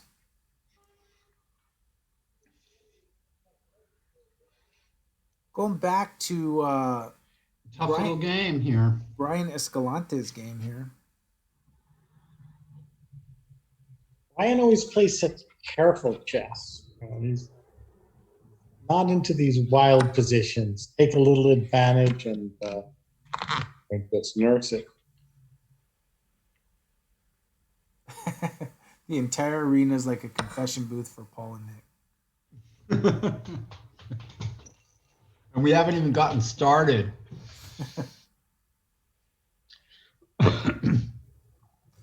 Alex. Look at that, just took right back with the rook without even thinking twice about it. Of course, might have been thinking on the previous move. Lex Twitch in the chat. Carlson eating his words after suggesting he would win against. Who was that? I don't know.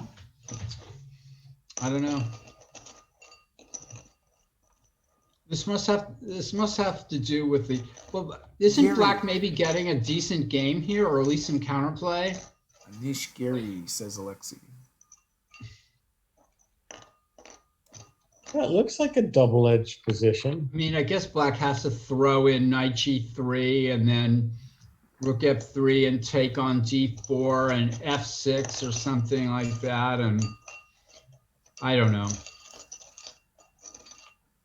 Just because I can't help myself because it's just so darn interesting. Let's go back to the Jonah Bush, Josiah Stearman. Look at this position, though.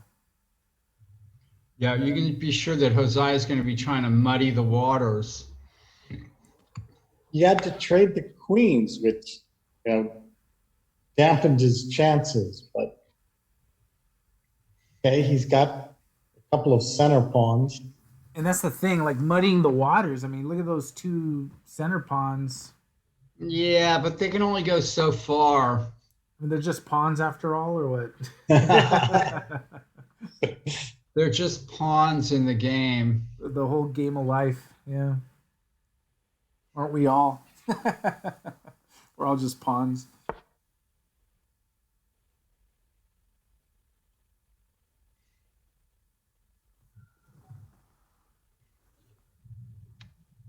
Yeah, those pawns are under pressure because of the king. If they could move.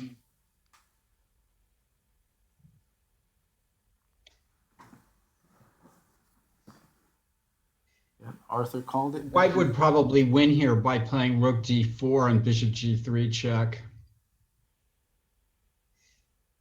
Okay, I mean, he's probably winning in any case. I would be tempted to take if I couldn't find anything else. Maybe rook d4 and rook d1 is the cleanest. Time is running out. Yeah, Jonah needs to sort of Yeah. Rook d4 and bishop g4, maybe? Well, when you're thinking of sacrificing, you'll take some time. So Jonah's down to 8 minutes. Josiah's clearly lost.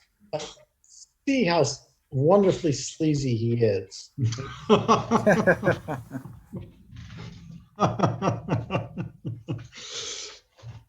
No, Yeah, Josiah, if you're listening, yeah. I sent the Zoom link, so wonderfully sleazy. I never want to force anyone to not come if they don't want to. But Well, then we should get Alexi on here herself. And I said it, so.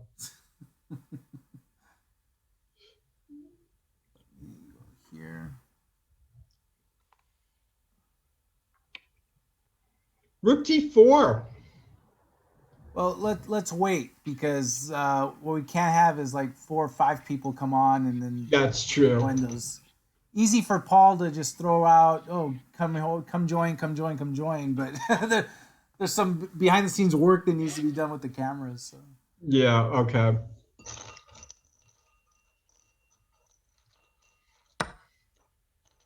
Yeah, I mean, Arthur Braden suggests bishop g3, just adding the pressure. But maybe you could then go knight f3. Oh, there's your rook d4, Paul. Now, white can win the d4 pawn, and black is going to have no targets, right? Bishop g3, yeah, rook d1. This is going to just cleanly win the d4 pawn, I think. All right, so now I've gotten confirmation that Sal won't come on this time around. So we will send it to Alexi.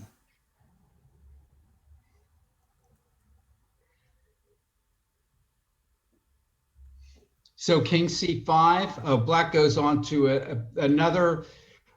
There's a definite Hosea idea here. Rook takes f3.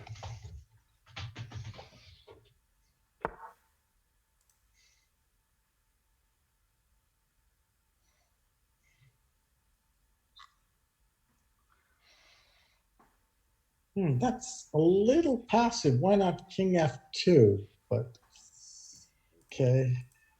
White wants to play bishop f2, probably. But I agree, king f2 looks better.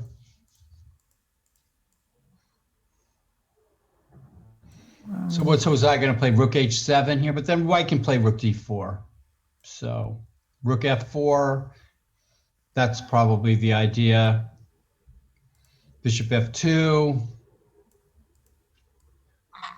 And then what, king c5? How long is black going to be able to hold that center there?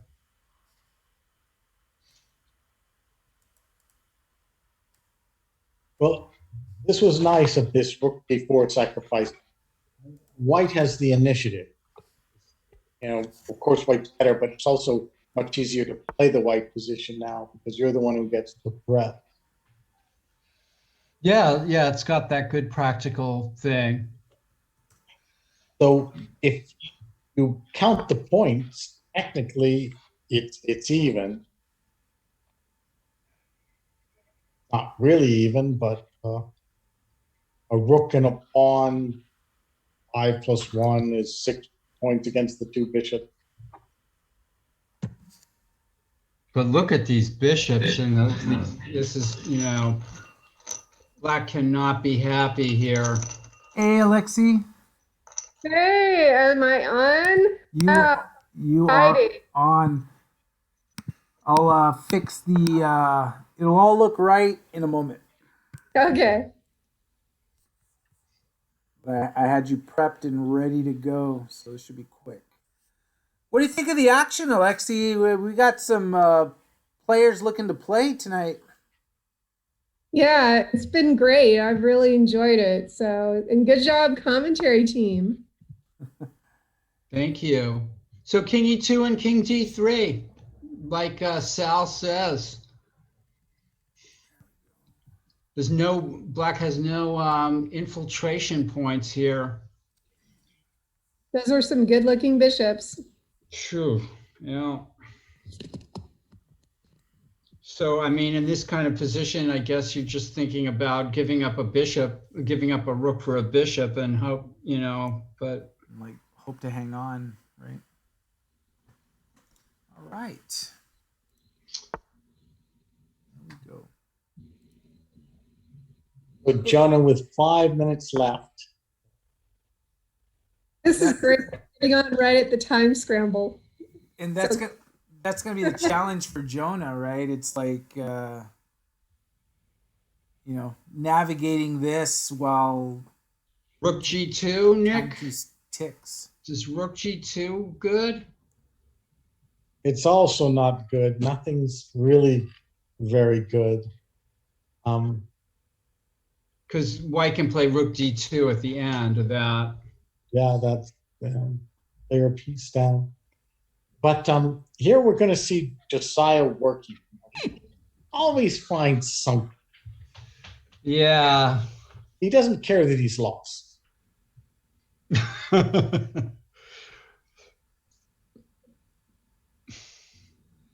What's the move, though, to keep on going? So, Alexi, besides Brian, are there other players here that you root for, like Mike Walder? Yeah, definitely. Yeah, definitely Mike Walder, my Grandmaster Chef co-author. And of course, then I have to also root for his roommate, Elliot Winslow. So, and Have to. yeah, have to. Well, I also have known Elliot for a lot of years, so I would probably root for him anyway. So, but yeah, I try to limit it to those three because if you start cheering for even more people, they just end up playing each other. Right. And then your true feelings are going to be revealed, right? Yeah, then you're just stuck in a mess. Of course, Mike Walder always ends up playing Elliot Winslow anyway, so. Yes.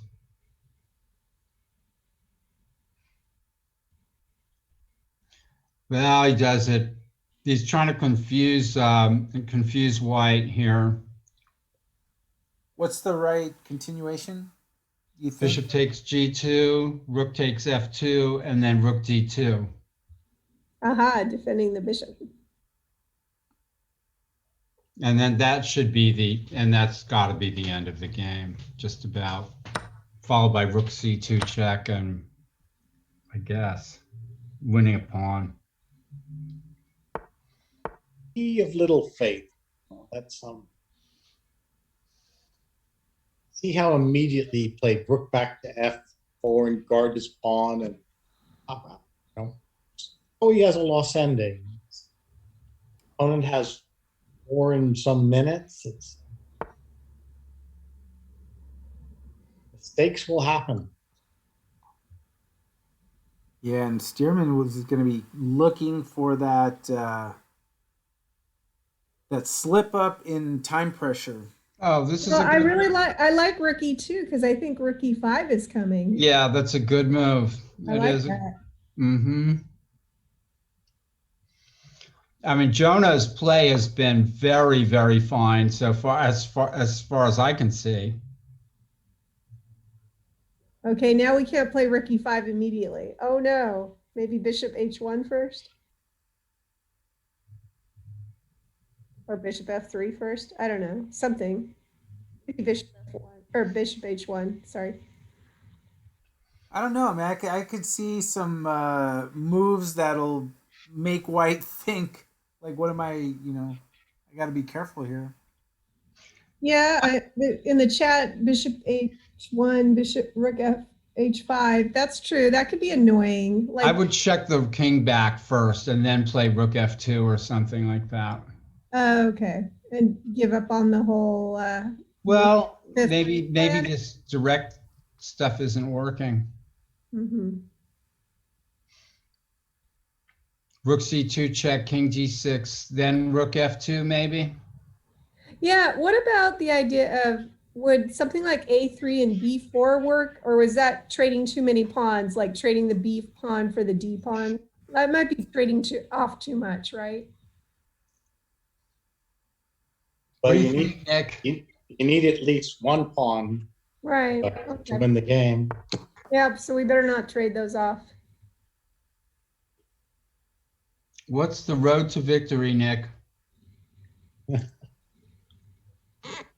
Yeah, well, okay, it's a winning position, but yeah, it's just you'll excuse me. Like from the beginning, I wanted to see Josiah's sleazy play, and he doesn't back down. He gets one lost position to another, but keeps fighting, keeps throwing obstacles in the way. Yeah.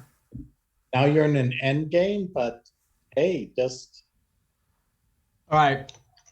Now, yeah, put the bishop on E2 and then go crazy with the rook attacking everything from behind, maybe. That's a good idea. I like that. Get behind that. But you know what? Black can hold on to the pawns, right? With things like B6. I mean, it's kind of hard to get those pawns.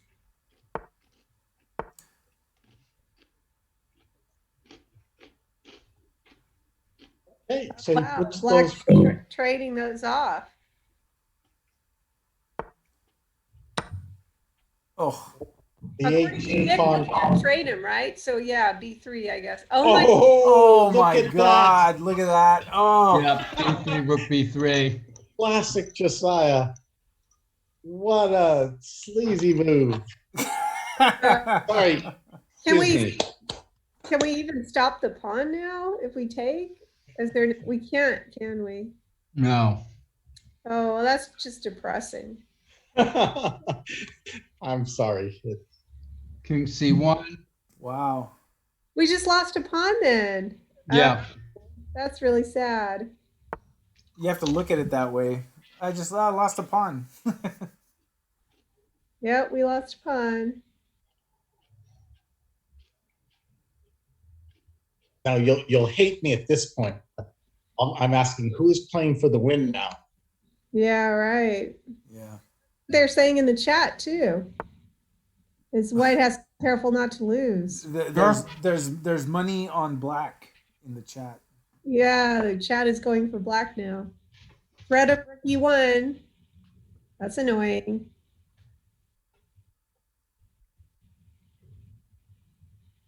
White missed a simple move to drive the king back. Rook C2 check earlier. Yeah, well, when black played A3, did we have to just play B takes A3? Was that necessary? That was better. Well, yeah, better than this, but was there any other move? Oh, it would have been still winning after B takes A3, although it would have taken some technique. And now Okay. it's probably not winning. Yeah, because we only have one pawn left. And, Although it's the right color, but it's just one pawn. Murfinski in the chat did not like bishop F1. It might have been part of what led to this. Yeah, sad. And the problem Jonah has is you have Josiah Stearman actually sitting down thinking now. And that can't bode well. The rook F3.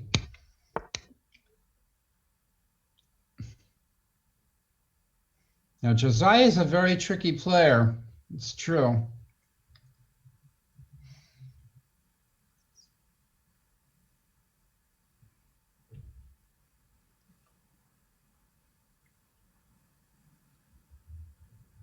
I predict, if Jonah can get a grip here, maybe the game will end in a draw.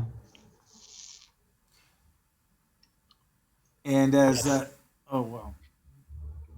You know what?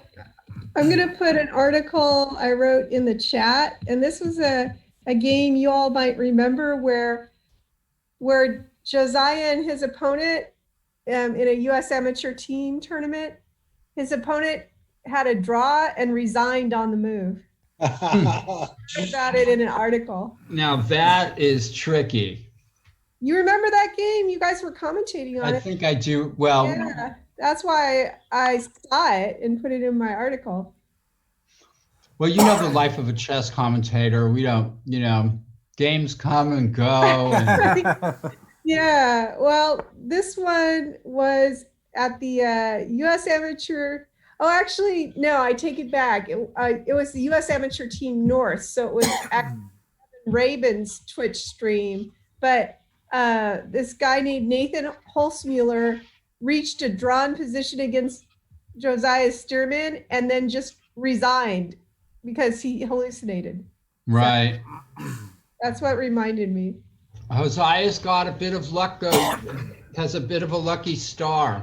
We've seen it over and over and over again, over and over and over and over and over again. And as someone in the chat pointed out, Shanklin famously did it. Yeah, recently. Geary, yeah.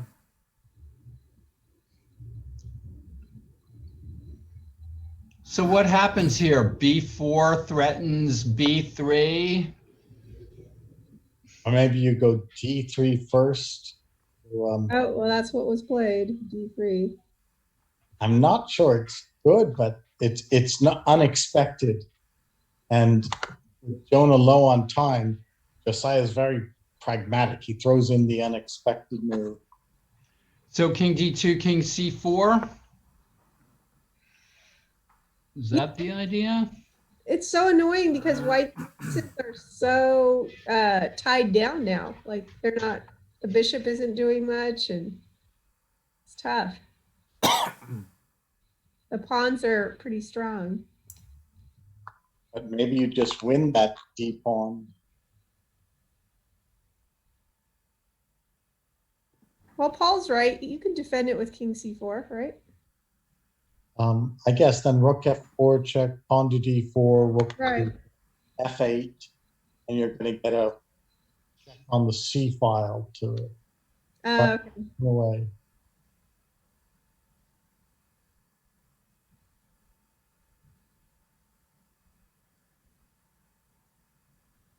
Yeah, I mean, white's passively placed, but I guess this is just happens to be on the right squares.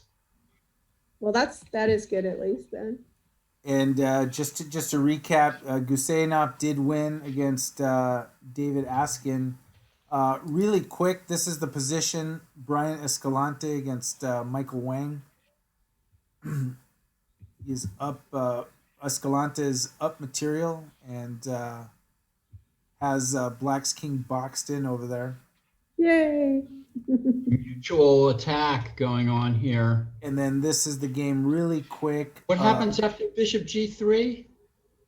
Whoops. Rook F2 forced. Or is it forced? What's happening? Well, let's go back to the other game we were watching, just because the moves have been played. Oh, a lot of moves have been played.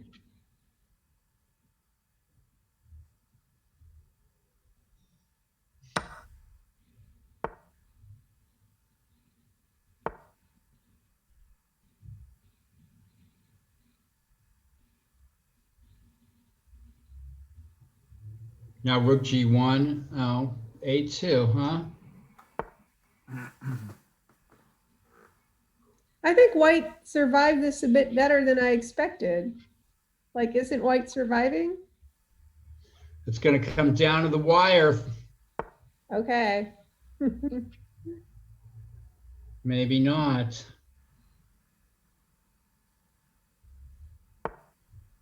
Incredible. Oh, maybe rook G2 check here is really annoying, huh?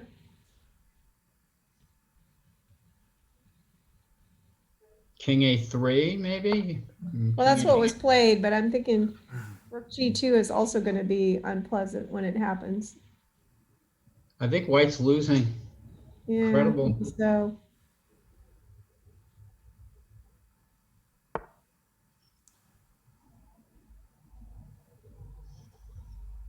Oh, just king Yeah, d2. That's even simpler. That is just going to force the queen in.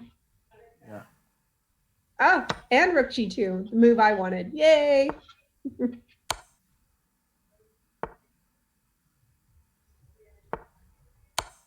Oh yeah, it's so easy to stop the pawn with rook b3.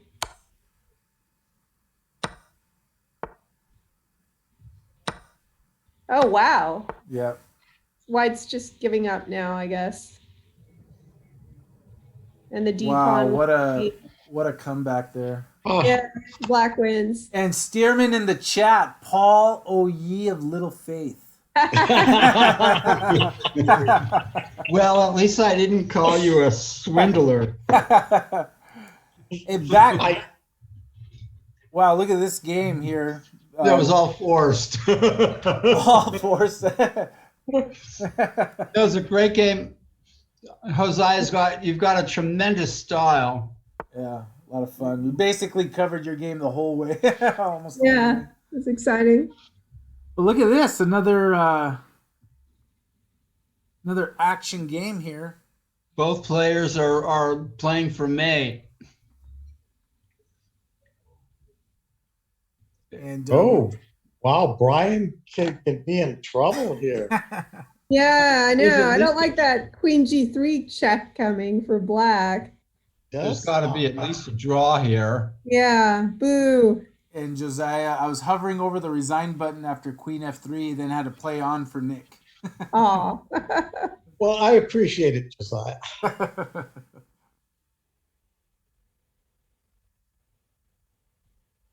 It was a draw. Josiah's game was a win for Josiah.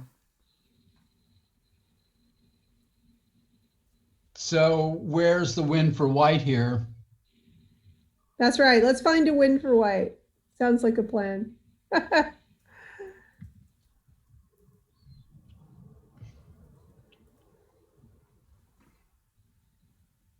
You know, that white bishop on g3 just isn't in the game.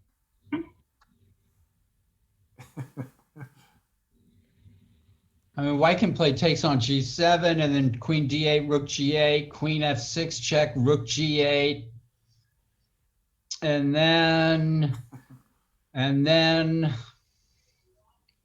You're saying white has to go for a perpetual, Paul? it could be. All right. Well, a draw still leaves us in good shape to win the tournament. So it's okay. And here's the thing: is like we knew before the game that Michael Wang was going to be a tough opponent for He's Brian. a good player, yeah. We know Michael Wang's a good player. Forget the rating of what it says. He's a strong player.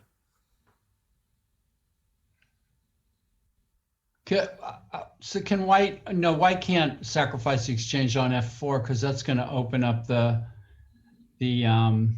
G file. Yeah, that looks unpleasant. Takes, check. You see anything, Nick? Oh, that Close. bishop on f4 is just powerful. So at this point, I suppose white's lucky to get a draw, and he's calmly using his time, deciding there's nothing else. That's professional, at least. And as Alexei said, we're okay with a draw. Speaking the on team, behalf right? of Yuki Dallas, right? The advisor, yes. the captain. How did Elliot do?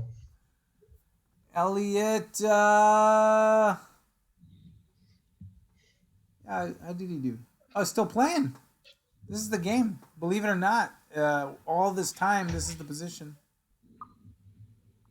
Oh, wow. They haven't gotten very far in their game. Yeah. You know, I've said that about Elliot's game for a long time. He hasn't gotten very far. Funny. Yeah. It looks like we are going for perpetual here.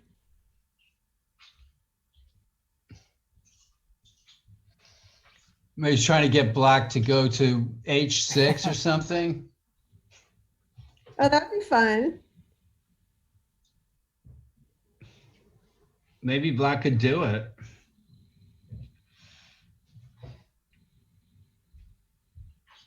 Maybe not.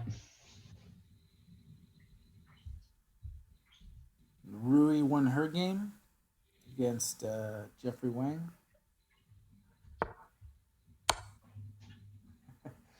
And Sauce in the chat, yeah, we're just joking around. We know it was a draw. Actually, Hey. Stearman was losing, but Bye, Sal. Yeah, good night, Sal. see you later, Sal. Thank you for joining, tuning in, and in the chat. We always love the interaction in the chat. Yeah, Salvatore Matera from International Master. from the old days. Yeah.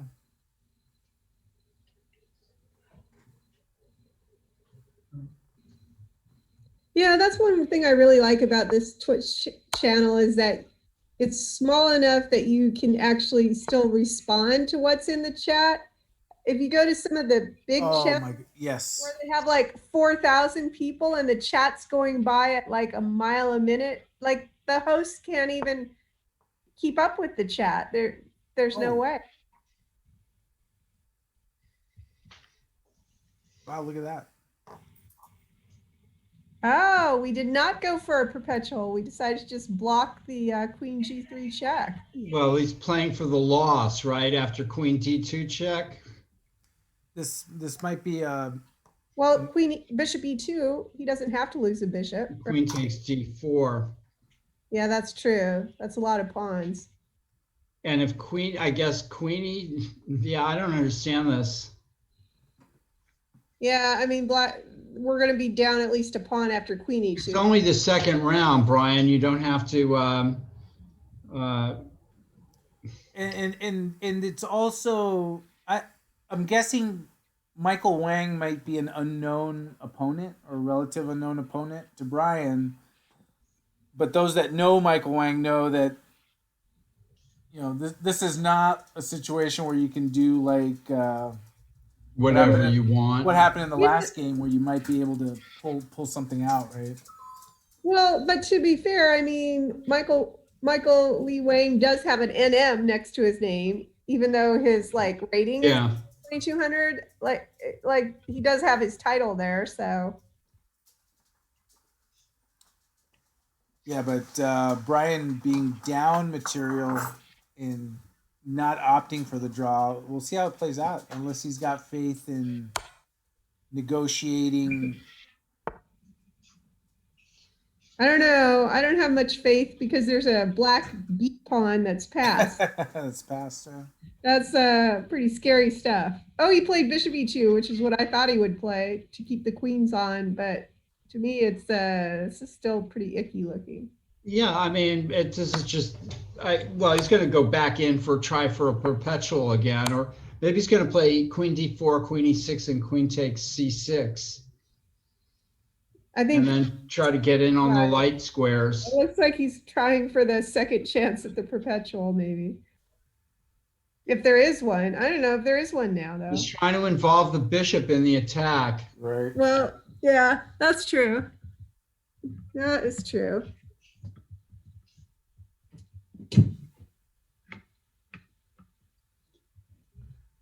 Yeah, and white could have played queen takes c6 and without, too much repercussion.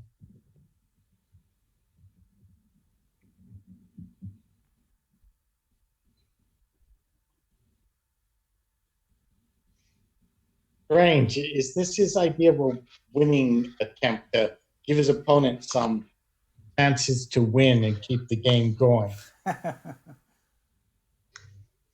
Well, it is getting down to a time scramble, but I mean, I guess there's that tiny increment to help both of them. Well, black shouldn't play king h8. Okay. Maybe black's going to just accept the perpetual here.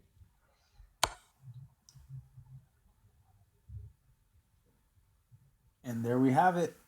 Yeah. Wow. Well, I think we at UT Dallas should be happy with this result. Yep. Nice game by both players. Yeah. Michael withstood an onslaught there for a while. Elliot Winslow at 2 seconds Oh my gosh. and losing in down material. He likes to live dangerously too, like Hosea. And Elliot has flagged. That game is Oh, Chelsea Zoo. Wow, a big win for Chelsea. Big win against Elliot Winslow. Wow. Taking a look earlier in the position. Congratulations to her, Chelsea. This is how it went down. Take. Yeah, we were looking at it right around here. Yeah. oh, just sacrifice. Oh, Bishop D5. Oh, was it there? Black lost a piece somehow. Right there. Wasn't it right after knight D2? There's a fork. Yeah. He was unable to keep everything under control. And if you look at the time at the moment, it's 22 seconds. So that might have been what happened. And White really kept her head here. That pawn is dangerous looking at B4 and everything. Yeah. Congratulations. Nice win. I think that might be all the games pretty much in the round. Wow. TD, Judith will confirm that, but man, what action in that round. You gotta hand it to the players. Like entertainment, like galore. I mean, you know, I know for the players on the receiving end, it doesn't feel good, but man, what action chess. And you know, this is a special thing about like events like TNM and where you get this drama where the players they're taking it seriously. You feel the intensity, and everything is updated. And I think let me pull it up here. Move of the round. Yeah, we need move of the round and swindle of the round and All of that. And let me. Oh, this is pretty nice. and sometimes move of the round and swindle of the round are the same thing. Literally the same. Right? Okay, Josiah, I would give it to you with your rook takes b3. Yeah, that's And Yeah. You can put it in the newsletter, Nick, on Saturday. I think it'll probably be there. Let me, Nick. I'm gonna turn the Chairman of the round. There we go. So I'll put the standings after. There we go. Just real quick. Gadir, of course, 2 out of 2, as is Josiah Stearman with that magic act he pulled. And Eric, Chelsea is having a breakout tournament, maybe. yeah, she's part of that 2 group, as is Mike Walder, Max Gadajlovic, Ruyang Yan, Eric Lee. Look at that. 3, 4, 5, 6, 7 players at 2 out of 2. And all good players. All good players. And the same goes for 1.5. I mean, look at that group. Daniel Lin, Michael Wang, Eric Hahn, Brian Escalante. Tough group. And even at one point, Kyron Griffith will be among that with two half-point buys for the first. And Elliot Winslow. And Elliot Winslow. So, my gosh, can you imagine the 2 rounds that are going to happen next week with those players coming back? That's just going to be off the charts. That's going to be Gadir and Hosea. Yeah, we might Players. actually see that, right? Possibly. But unbelievable, and thank you, Judith, in the back room. we'll call it the Stearman Award for best swindle. German award. So, Lexi, thanks for coming on and helping us call that those two games that basically we followed, Stearman and And Arthur Braden, thanks for joining us as Arthur, well. yeah, and everyone, Murfinski and everyone, Lex. It's fun to bring all the games to life, and look forward to the Tuesday nights just to get some action chess and some laughs and some fun and some dramatic action. We had a little of everything tonight, so awesome! Thank you, everyone. So, everyone, we will be back next Tuesday for rounds 3 and 4 of the TNM, and let's see, who can we raid anybody? Let's who are we gonna support? Let's see. Hopefully, someone like Chess Dojo, someone we love to throw support at, is up and running. Nick, you should have a stream. Yep. So let's send everyone to the Chess Dojo because they support us as well. And we will see you next Tuesday. Thanks for watching us at the Mechanics Institute, and enjoy the rest of the evening, everyone. Bye. Right.